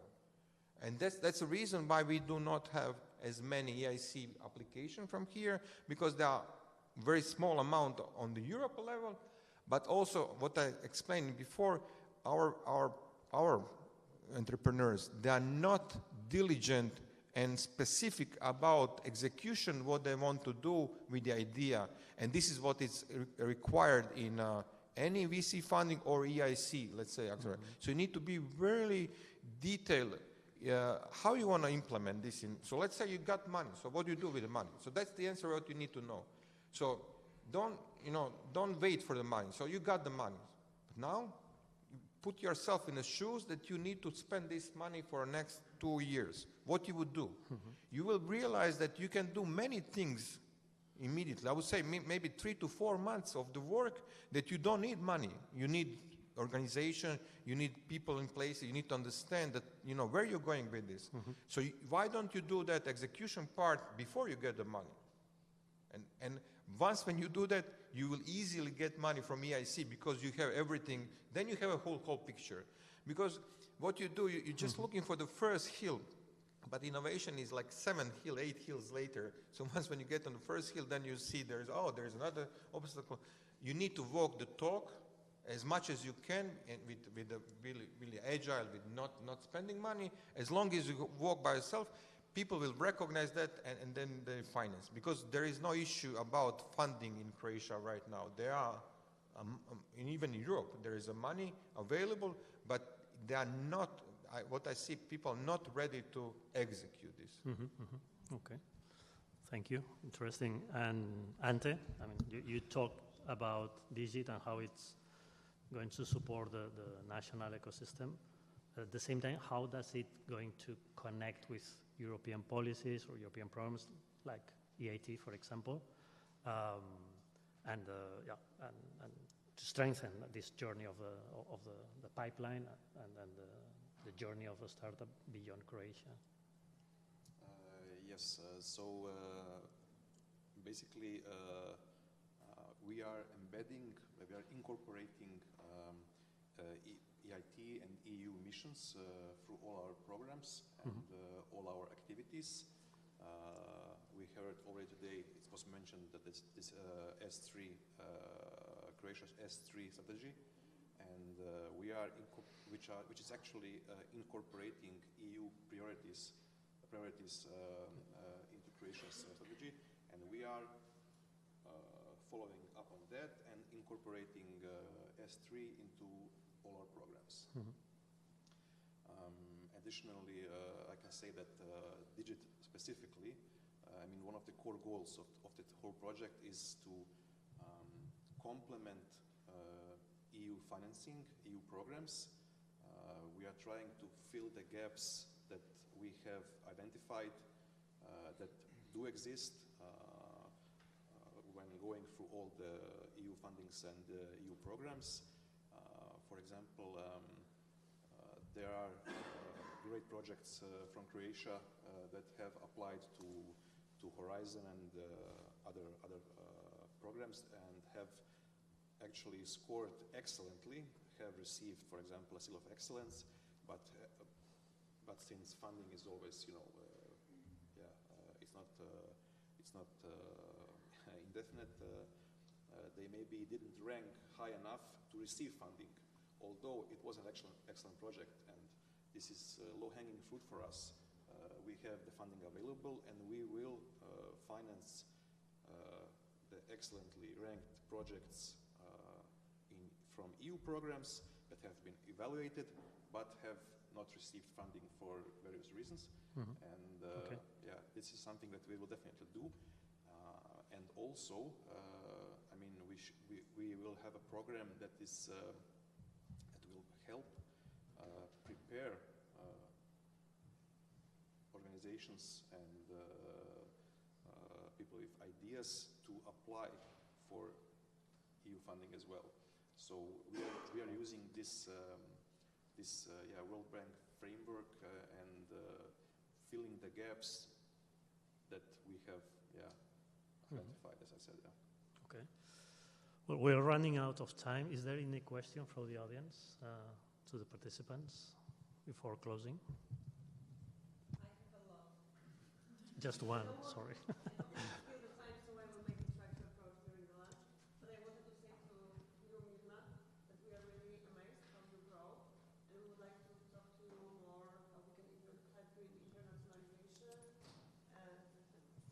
I finished.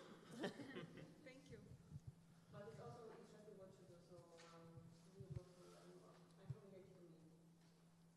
So, thank the panelists. I mean, I had a lot more questions to make, but we're running out of time. But I don't want to finish without asking for a good round of applause for the participants.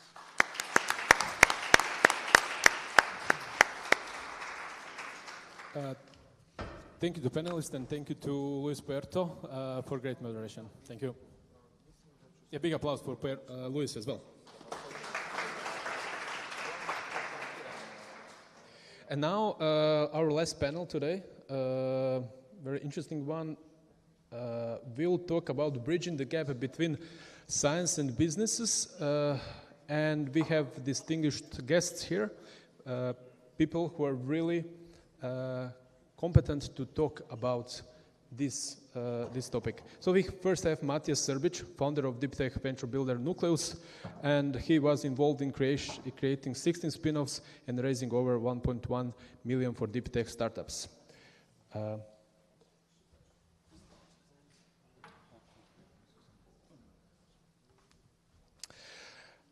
Then we have Leo Mršić, full professor at Algebra Bernis University, vice director for science and research with expertise in computing and information sciences.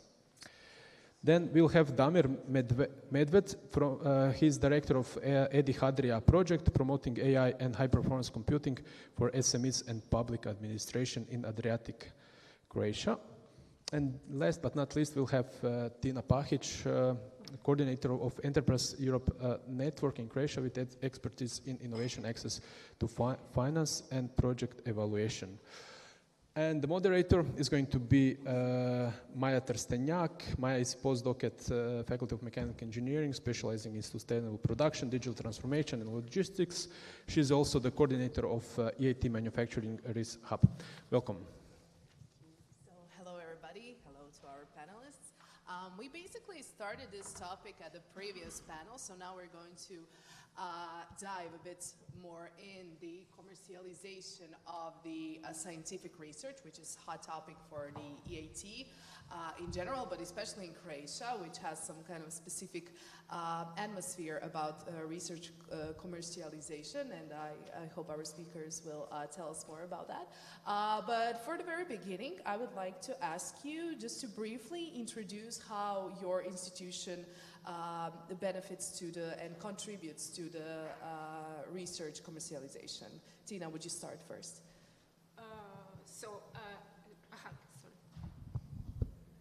Hello everyone, thank you for inviting me on this panel. I think it's a very, very good topic to be discussed. And for the beginning, I just want to say that I'm the coordinator of the Enterprise Europe Network. This is, I would say, a sister network of the EIT. So just in a few words for the context, I would like to explain what we actually do, because it's very important. People always say, oh, we know EN, but actually they don't know what we do. EN is the world's largest network for small and medium-sized enterprises. We help them grow, and we help them go international. So why did I say the world's largest? Because we are represented in more than 50 countries all around the world. We are covering entire European Union, not just European Union, entire Europe continent, so EU and non-EU countries. Also, we have contact points in Canada, United States of America, Argentina, Chile, Japan, South Korea, then India, and some African countries also. In our Croatian consortium, we have 6 institutions. Croatian Chamber of Economy is the coordinator, and our partner is Hamag Bicro. And also partners is our Technology Park from Varaždin. Then we have Stepri from Rijeka, University of Split, and Terra Technopolis from Osijek. So as you can see, we cover entire territory of our country, small country. And when we talk about services that we provide to our customers, companies mostly, we have the largest database of company profiles. Currently, there is more than 5,000 profiles active on this database, on the network, where companies seeking or offering businesses or technology cooperations. This database can be searched through our public webpage, en.hr. So all the information about our events, everything you can find there. Also on our social media accounts, we have a LinkedIn and Facebook. Why I'm mentioning this? Because there is a lot of events, a lot of B2B meetings, a lot of R2B matchmaking. These all events are international. So it's a huge benefit for our startups companies to go there, to meet people, to talk to someone, to find partners, and to do business abroad. And one other thing, we are also supporting our companies through access to financing. That's the topic today. We'll definitely talk about that later. Yeah. Maybe I'm too long, so I will be now finished with this. Thank you very much.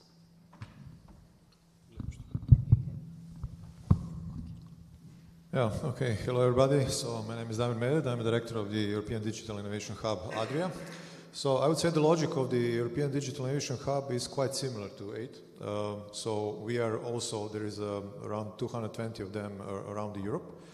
In Croatia, we have 4 of them. And EDIH Adria is, let's say, specialized for the EIT coast. That's where we are doing. So also, if you look at these EDICs, each of them has specific specializations. So we are covering the entire territory of Croatia, but also covering a number of topics. Now, what is interesting, what we are providing quite a lot of the services. I think most important that was mentioned multiple times today, it's education. So we have quite developed education services for the small and medium enterprises, but also for the public authorities. Currently, in our particular EDI, we have educated more than almost 3,000 people. Our specialty is AI and high-performance computing, so a lot of the people get this initial knowledge about how AI can be implemented in their companies or what where they would like to implement it. Another important thing is that we are also giving the center part of the European Digital Innovation Hub support is something called Test Before Invest. So this is fundamental service where you, for example, if you have some idea or the problem, then during this support, what we are providing, you can test this idea. Is this really feasible? Is this feasible from technical point of view, financial point of view, and so forth? And we can do it because our partners in the EDIH, in our EDIH are industrial partners like Ericsson, Nikola Tesla, and Infobip.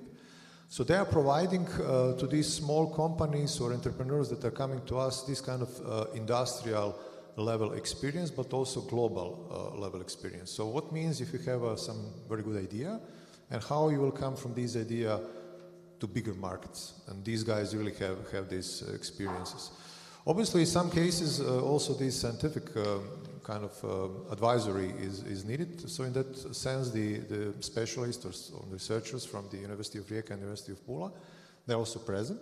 So we can give really this kind of multi-phased support. So we can really check the idea, if this idea has some kind of technical feasibility. Okay, then if it has, then we can see is any scaling opportunity here. The scaling was also mentioned today several times. So how can we transfer this idea to the product, which is quite a long path.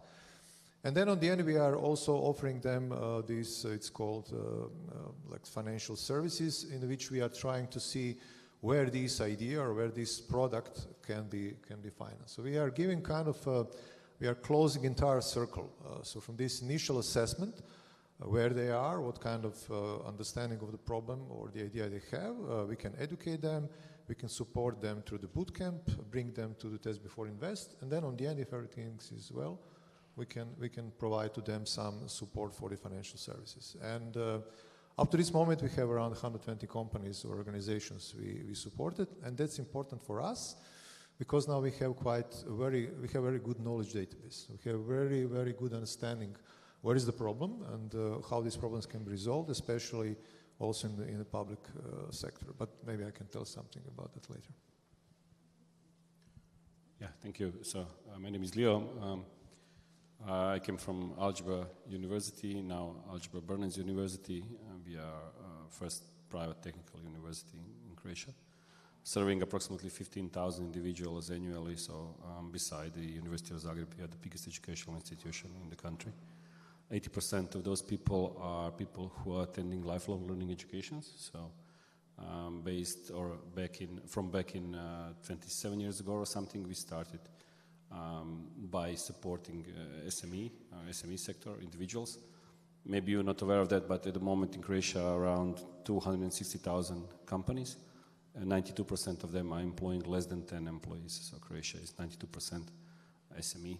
Okay, so that fraction, that ratio, is increasing over years. So more and more small companies are coming to the market, which is, when I say it, which is quite expectable. Okay.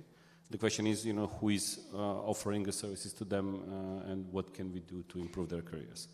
So us being a vertically oriented university, which is a bit different than the public ones, we promote research as a way of life. So we try to support people in different areas of their life to come back or to do some kind of research. Sometimes it's about Test Before Invest, or it's about promoting the incubator.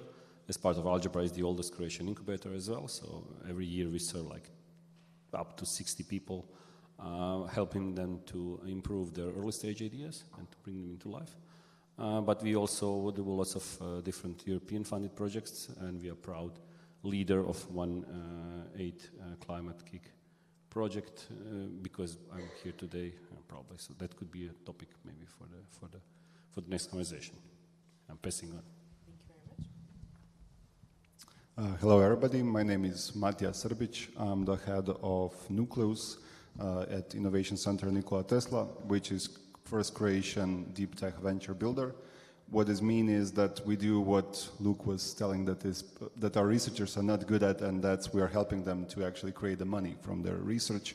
We are partnering with 15 research institutions in Croatia, and in the last 3 years we created 16 spin-offs, which now raised more than 2 million, either through grants, either through investments. We are together with in partnership with Ministry of Science. Ante gave a great introduction for Nucleus and what we are doing, but together with them and Project Digit, we are building the Croatian startup ecosystem, and we are also part of EIT Urban Mobility Accelerator that we are running with partners from Slovenia and Latvia. Great, thank you very much for the introduction. Now we know which are the roles of your institutions. Now let's talk about the challenges first. Matija, I will start with you because you work with deep tech startups. Nucleus was founded by Faculty of Electrical Engineering also, so we have lots of things to do with the researchers. And which are the main challenges they're facing once they decide to commercialize their idea?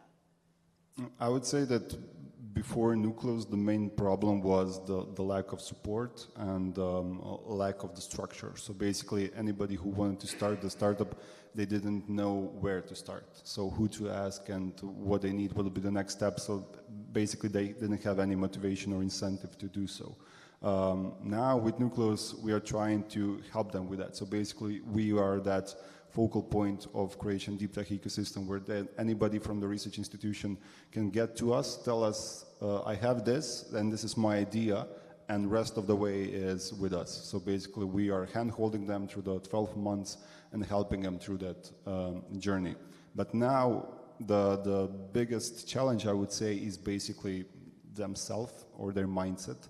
So basically, they are still researchers, and they don't think as business people. They shouldn't, but that's something that we can discuss later on, what we are offering them to kind of bridge that challenge also. But they need to understand that working in academia, doing research is totally different than creating your company, creating your business. So the challenges regarding the mindset, the challenges regarding the lack of experience, not only business experience, but actually creating the product that we're also missing here in Croatia. These might be the biggest challenges here. The money was previously the challenge. Now I wouldn't say the money's issue anymore, because we have some great local support from, for example, Ministry of Science has some great grants for young researchers. They can get up to 200K of investment or like as a grant actually. So that's a pretty nice money to start with as a new company, as a new deep tech company. There was a Dalibor on the previous panel. He's running the Deep Tech VC of Vesna Capital, so you can get from the investors the money, or on the European level there's a EIC, which also provides a lot of money. So I would say that currently that lack of adaptability to the business world, to the startup world, and not understanding how business works might be the biggest challenge for scientists. And that's why we have institutions such as Algebra Lab, which provide the education to startups. You have one EIT-founded project. It's called Smart for Future. And as I understood it, you recognize the gaps in skills of the traditional former education, and you wanted to provide them to the startups. So which are the lessons learned from that project that could be applied to Croatian innovation ecosystem?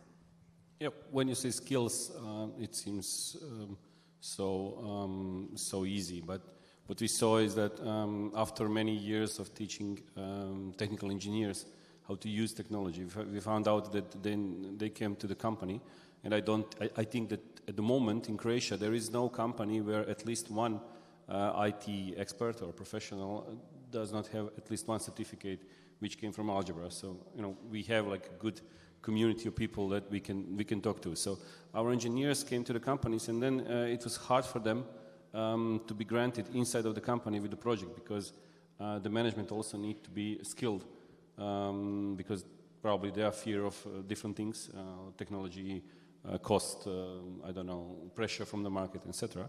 So we realized that it's needed that people at C-level executive positions also need to be skilled or reskilled to support technical engineers as well. And this is what this project is about. So we are trying to narrow down the gap between people who need to invest in technology, who need to sign the budget, and from people who can deliver it. They say that there are two big problems or two big issues, challenges with technology. One is overpromise, and the second one is overpricing. And the C-level executives will tell you that with overpricing they can deal with, because they can always bring more money if they get the value. But the overpromise is something that we are all fighting with, because if there is a partner, whoever delivers the service, and the service fail, then it's kind of a problem for the whole market. So identifying people who are able to deliver, and by delivering means to find a system that really works is really important to get that, to build that bridge of trust, and that could help small companies as well. So we have several projects where we, for example, in medicine, this one, but in some other industries, where we are trying to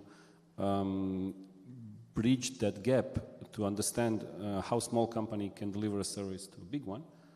Sometimes it's Infobip, so like reseller or a partner. Sometimes it's a client, final client.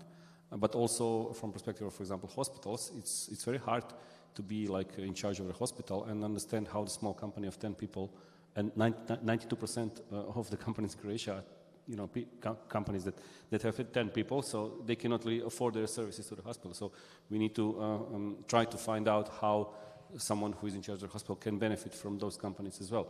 So it's about bridging the gap and trying to find out how they can talk together in a different way, and to be like a provider of the trust between them. So to say, okay, we are here, and this is our quality assurance framework, so we will assure that the service will be delivered, and the partner can then lean on us and be more efficient, successful, get some success story, something that could help him, the partner to grow.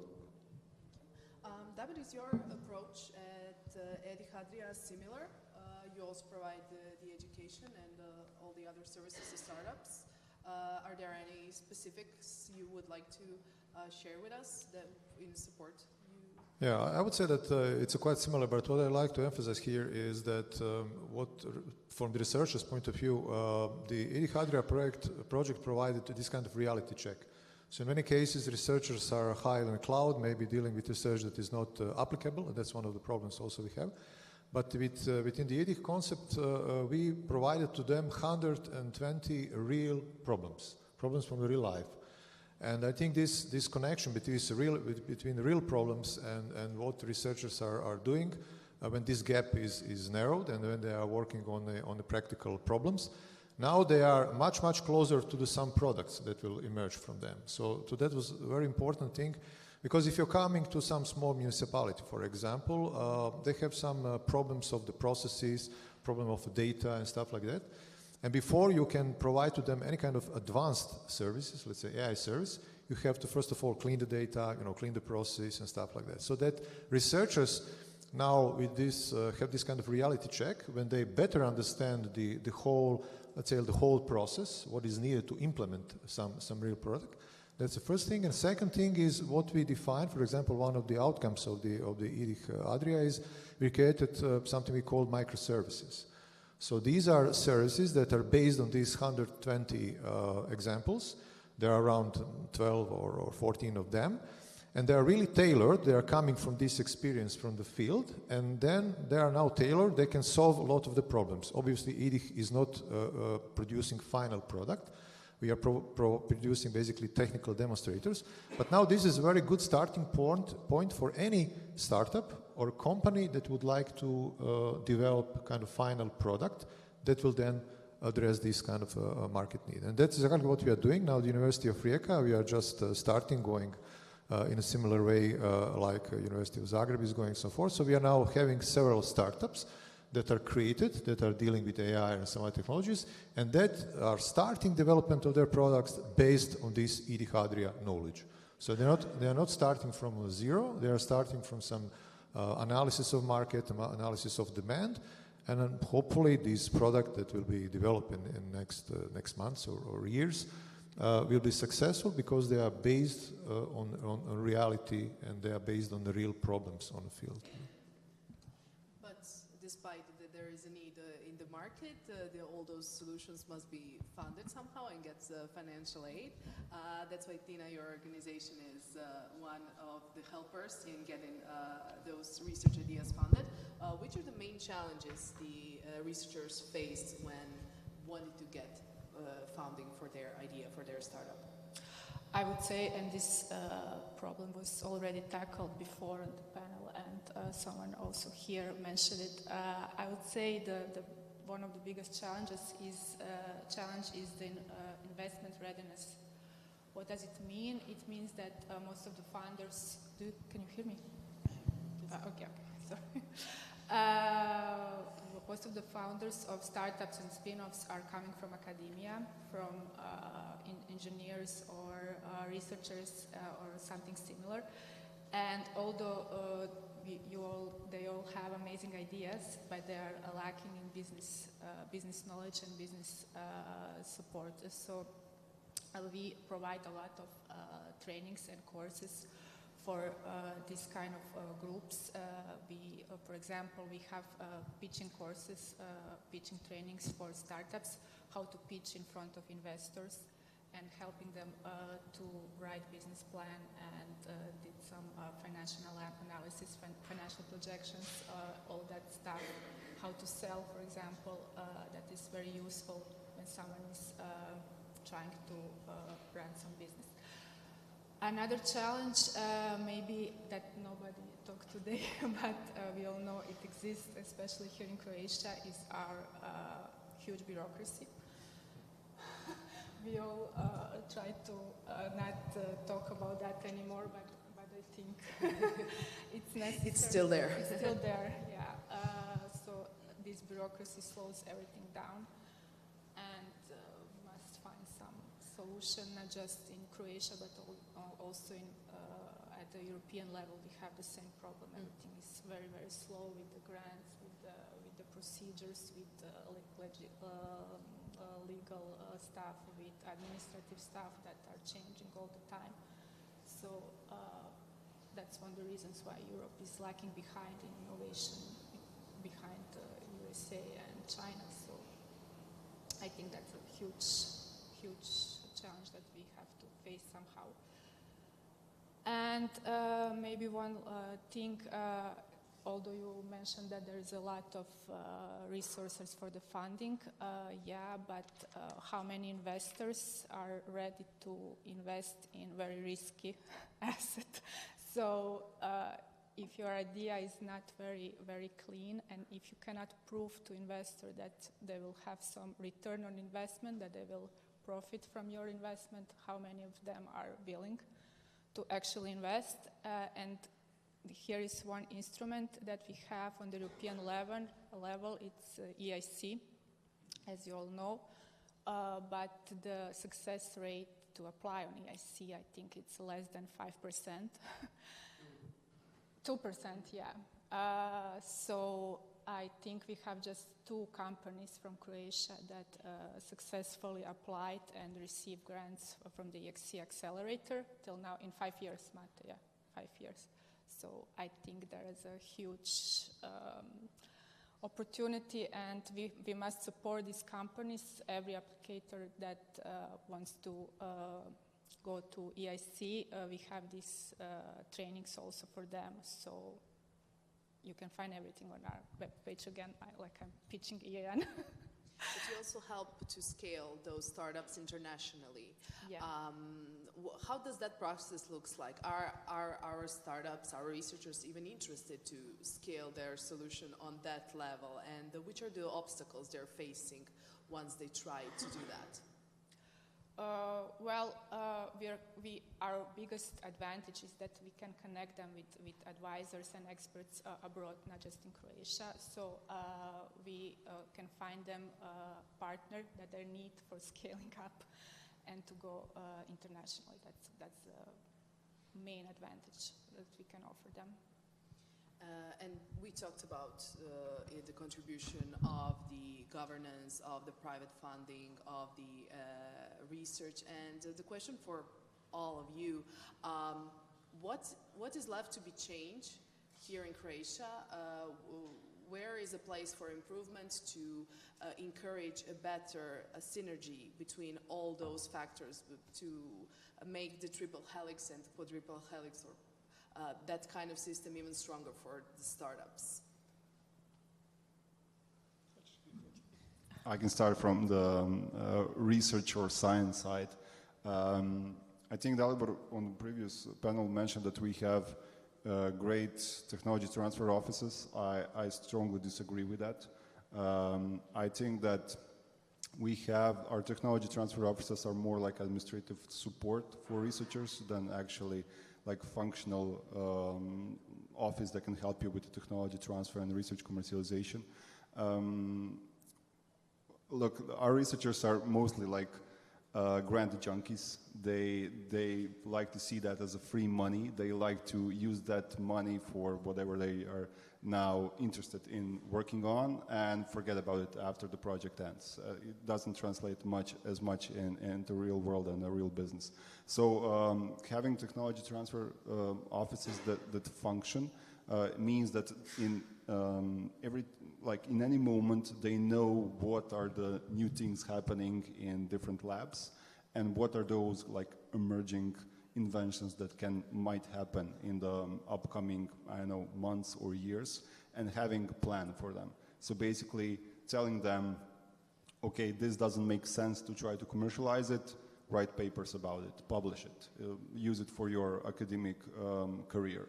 Or there's a thing that this might be interesting for a business purpose, so let's see if it makes sense to license it, to find a company that we can sell it to, or there's that different path that we are trying to do through Nucleus, and that is create your own business on it.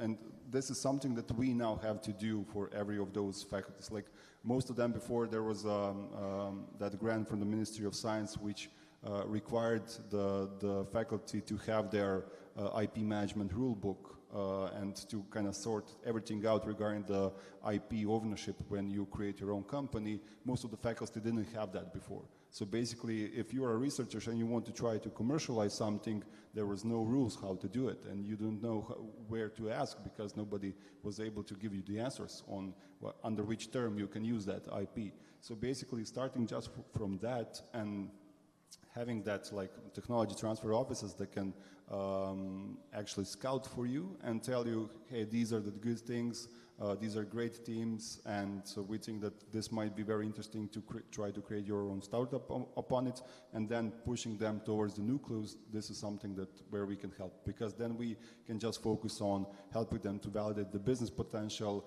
helping them with the fundraising, creating the team. What we're now offering is the new program where we have entrepreneurs in residence. So basically, you as a researcher don't have to run your own company. You are there to create the innovation and create a great product, but we will find you an experienced entrepreneur who has a lot of experience in your industry that you are targeting, and he will run the company. He will get the part of the equity of your company, but he will be there or she to raise the money, to create the team, to create the business plan, to enter the market and get the first customers. So after that initial phase where we have to scout, we are good. I think we are covering a lot of that. There was mentioning about investment readiness, and we are also helping them with that. We have a fundraising bootcamp where we bring experienced VCs and investors from the United States and Europe, and we bring our successful founders from Croatia who are there to help you, to share their network, to tell you like all those tips and tricks when it comes to fundraising.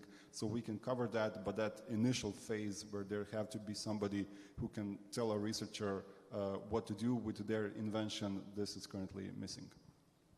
And of course, well, you mentioned like collaboration with the real entrepreneurship, so the researchers doesn't have to be an entrepreneur, then this opens the question about the intellectual property and the rights, and the researchers aren't really into that too much. And everything have to be sorted out before that step, so nobody will take it seriously and get into those kind of messy stuff.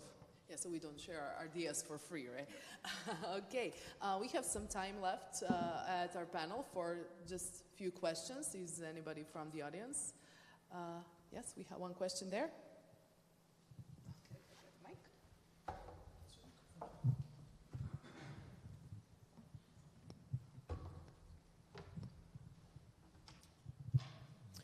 Hi, I'm a big advocate of finding solutions for climate change. And this means mostly hardware, which is money-wise very demanding. What is the reason that the vast majority of accelerators in Croatia provide only education for startups, and then it's up to the startups to try and close the gap between idea and bringing their solution to the market?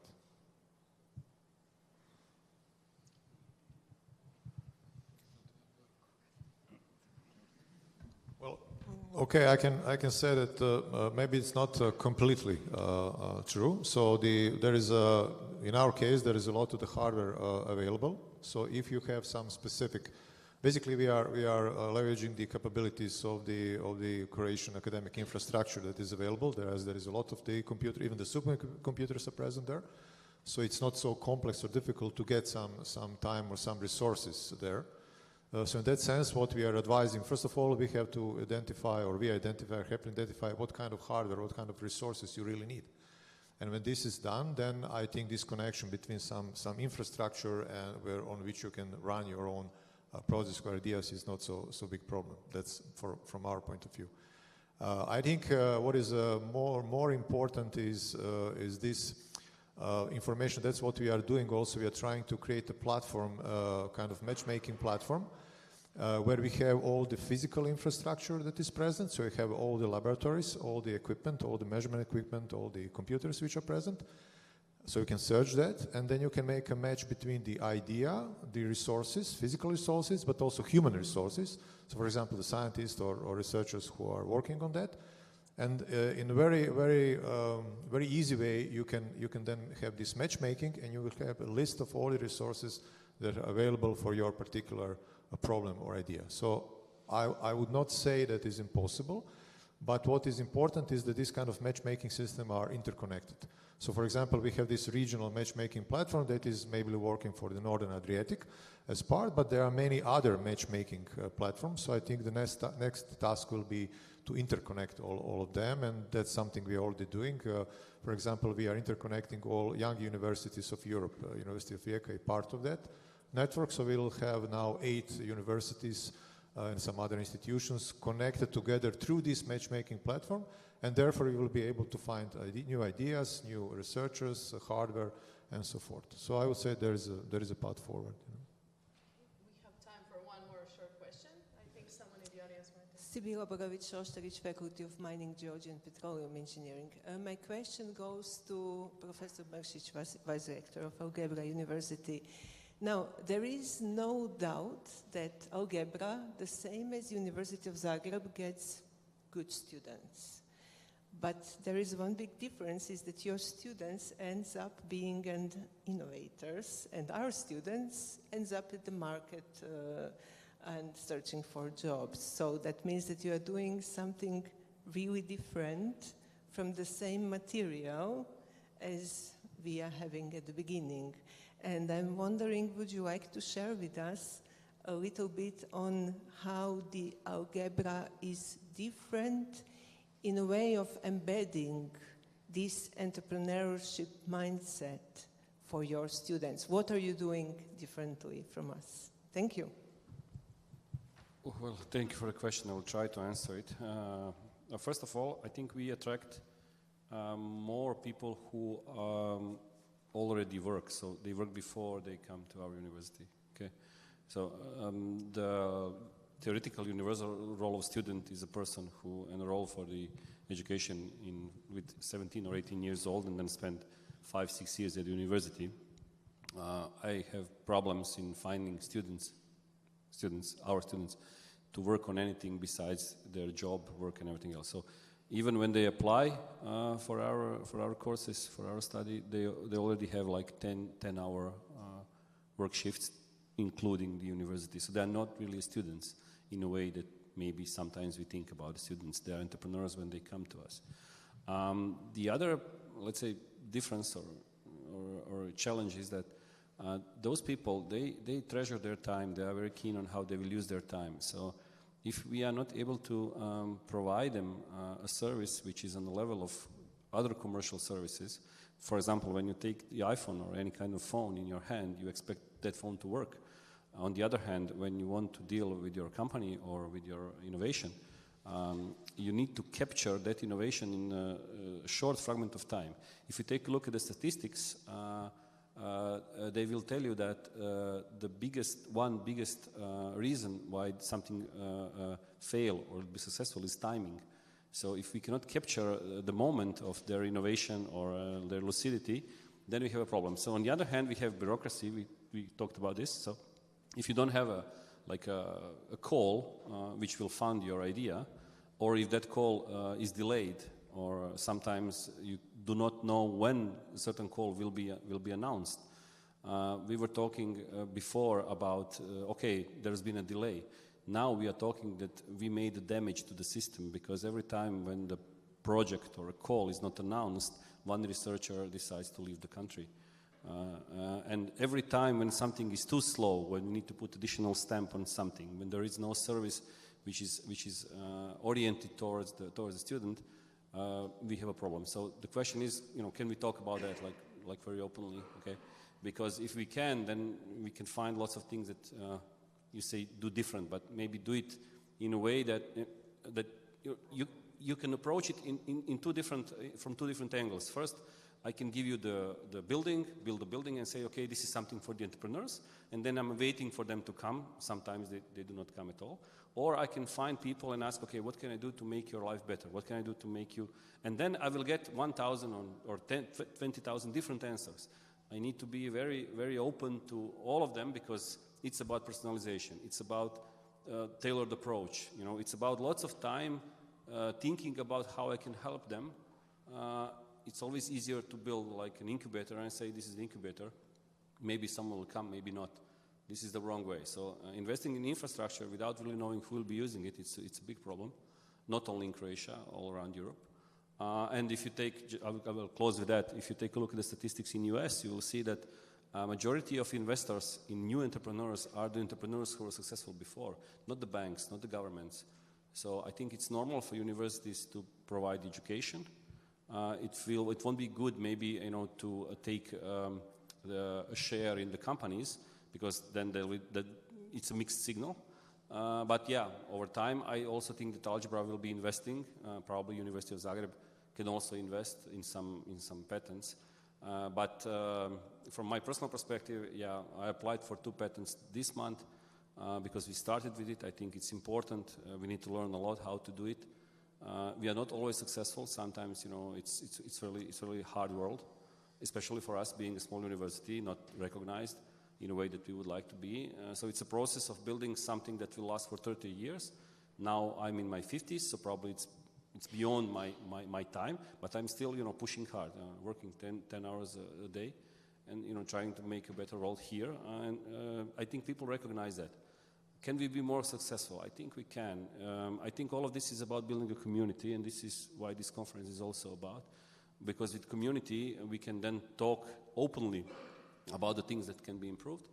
If it's a call, if it's a funding, if it's a problem, and we need to be open for criticism. Sometimes at the universities, people are not open for criticism. If someone of 20 years old come to the professor and say you did something wrong, it takes lots of work to be able to accept that. So this is something that we accept. I think that's maybe a part of the difference. And it's not always easy to do it. Yeah, so thank you very much. Thank you very much to all our panelists. I'm sure there will be lots of topics to discuss during the lunch break. So one big applause, please, for our panelists. So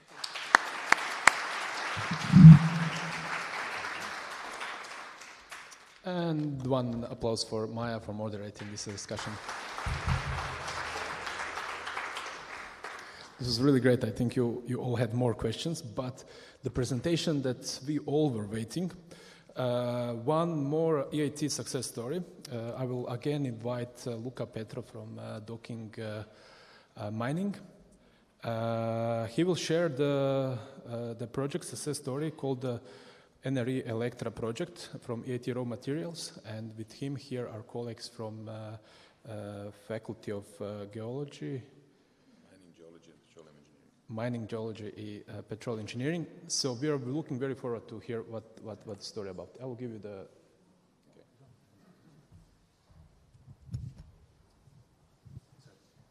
Hello, everybody. Well, welcome and thank you once again from my side. I will just briefly drive you through the information about what docking is for the maybe people who are not familiar with that Croatian company, and then more specifically about NRE Electra project and how did we get in cooperation with the EIT Raw Materials community. So Docking is the company that develops, manufacture, and provides solution for robotics for special purposes. We started our core business after 1991, and our core business still is providing remote control demining equipment for mechanical mine clearance. During that period of time, we branched into some other programs like crisis management, and one of them was underground mining. We act in global market, and we deliver more than 500 systems in 40 countries all over the globe until far. So Docking is a company that exists in Croatia 30 years and runs a very specific, very successful business. In that underground mining, we started maybe over 15 years ago. In South Africa, we connected with Anglo-American Platinum, where they saw our demining machines, which are remote controlled and pretty compact and powerful. And they said that they would like to see can we help them solve some problems in their platinum underground mines in South Africa. In that, where we started to development the narrow reef equipment, which is ultra low profile equipment for mechanizing mining and from hard rock mines. So just to have an idea for the people who are not so familiar into the mining and underground mines, this is the picture of narrow reef mine, and this is the height from 0.9 to 1.7 meter. So it's a pretty claustrophobic area that these machines work, and this is the picture of our drill rig operating in that area. Now, in short, 3 machines are part of NRE fleet. The drill rig, they're all the machines are remotely controlled, they're electric powered, and they can drive the slopes up to 22 degrees. This is the drill rig, has 3 booms, adjustable angles, and very efficient. Not going to bother you much with that. Dozer, ability to safely clean the blasted ore. It has 8-hour battery life and exchangeable front tool. And the support rig, which has a single button automated cycle for installing the anchors into the hanging walls and supporting the area that we mine so it doesn't cave in and collapse. So what is so unique about it? Because these 3 machines make a complete cycle about clean, support, and drill. So Docking fleet is the only fleet available at the market that can mechanize mining into narrow reef slopes, so everything that's below 2 meters. And it's the only available equipment that can operate on the slopes above 14 degrees. So that's why it's so unique and why it's recognized by EIT. So in 2022, I did approach university or Faculty of Mining Geology and Petroleum Engineering with a completely different set of questions.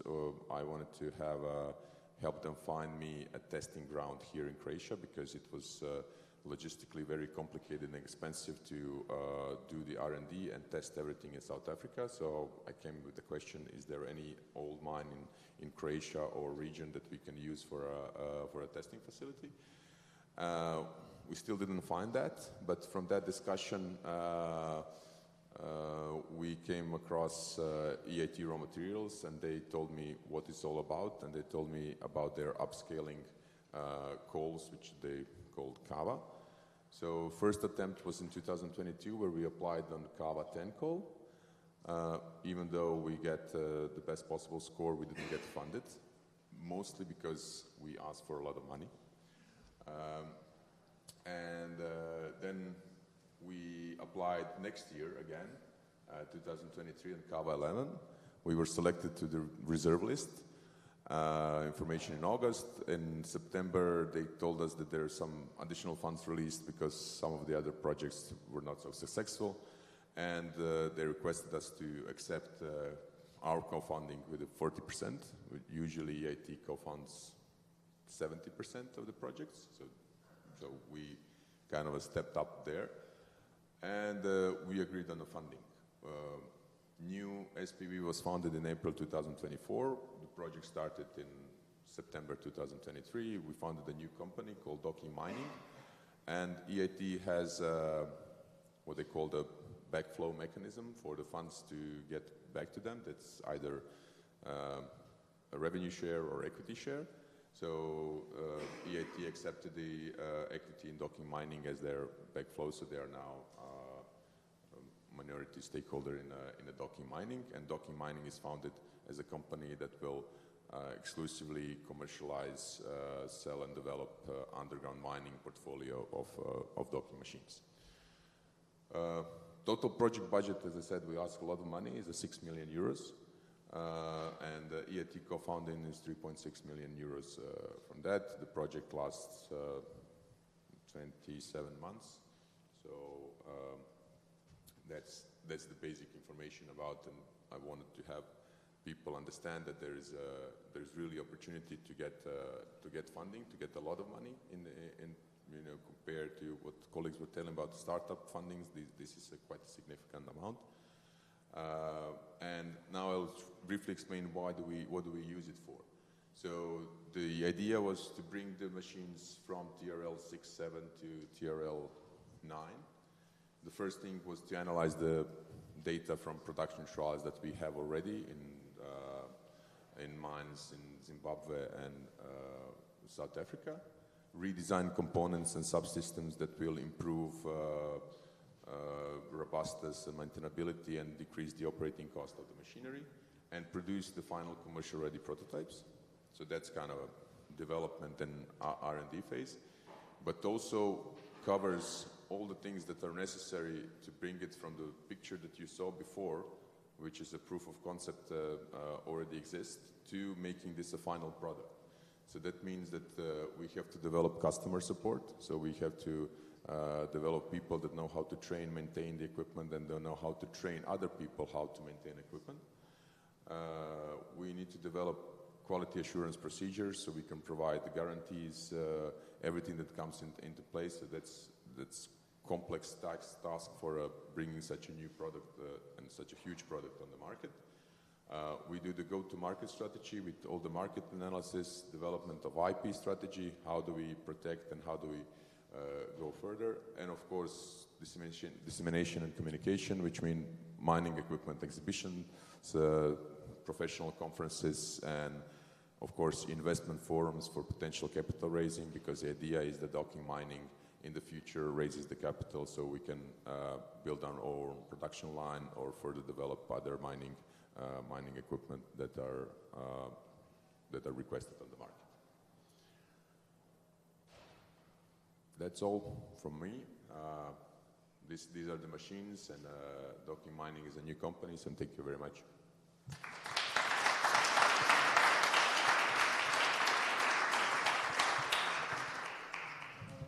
Ima li možda pitanje koje za Luku? Evo, ima. Samo onako glasno, mislim da ima.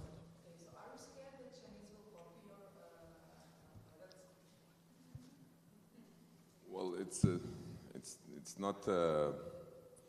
I'm scared that they will just copy too quickly. So it's inevitable they're going to copy the product, but you know, so we just have to, it's a rush with the time, not with them. To be honest, yes and no. Chinese, I mean, we can talk about mining industry specific, but this is something that you know, if you take a big Chinese company that has a huge R&D potential, they can probably copy this within a year time. But also can European company that manufactures underground mining equipment. Docking was always kind of good at finding the niche markets and the niche areas that other big players were not so interested in. So narrow reef segments, when you look at it, it's maybe represents 5% of overall underground mines that are in narrow reef, 10 possibly. So that's not really interesting for the big mining companies, but mining equipment manufacturers. But for us, it's very interesting and it's very successful business. So this is the kind of area or niche where we find ourselves. If they decide that, if they see the potential for them, probably we're going to quickly run out of time. But at this point, they're probably going to cannibalize their own product portfolio by developing something like this. Cool. One more question.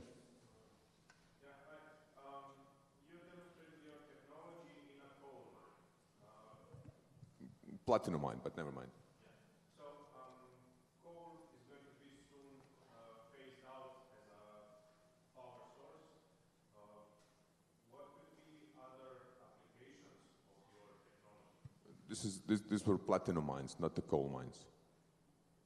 Not platinum mines. So not coal. So underground, a lot of things are black. Okay, thank you very much for your presentation. I would like just to say that EIT Raw Materials Hub is for some time in Zagreb and is led by Faculty of Mining, Geology and Petroleum Engineering, and here is Professor Sibila Borojević Šoštarić and her colleagues. They're doing amazing work in this area.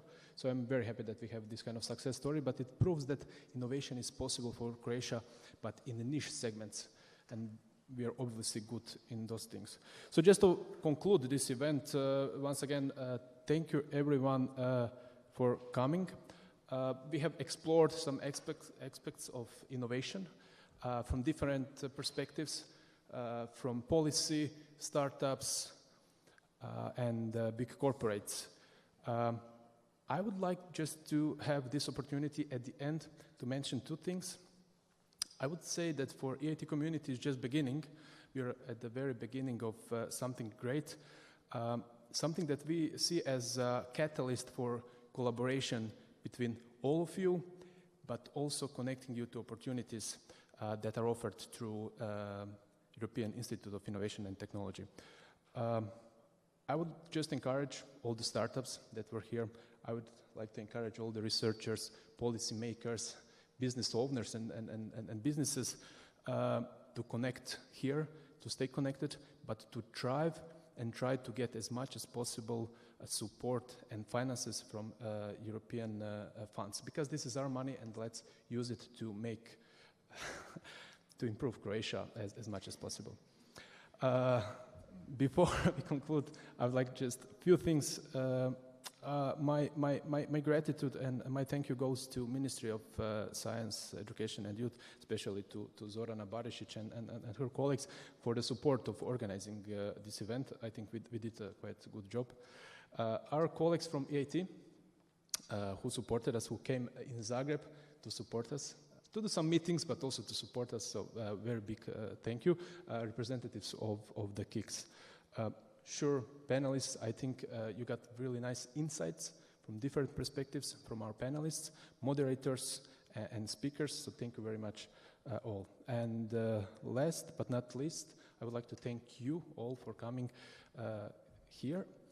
And special thanks for the end to my colleague Marta Kaczmarek from EIT for trusting me for this position, and also for trusting me to organize this event in Zagreb. And of course, one and only my spoke Victoria Majher for supporting me in this event.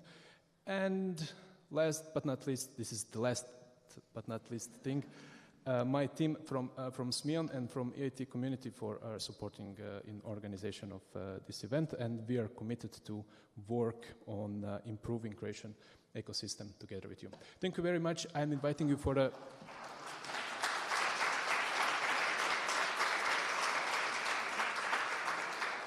Thank you very much. I invite you for networking lunch. Please use this opportunity again to connect with Kix. You have Kix names on the tables, so enjoy and bon appetit. Dobar tek.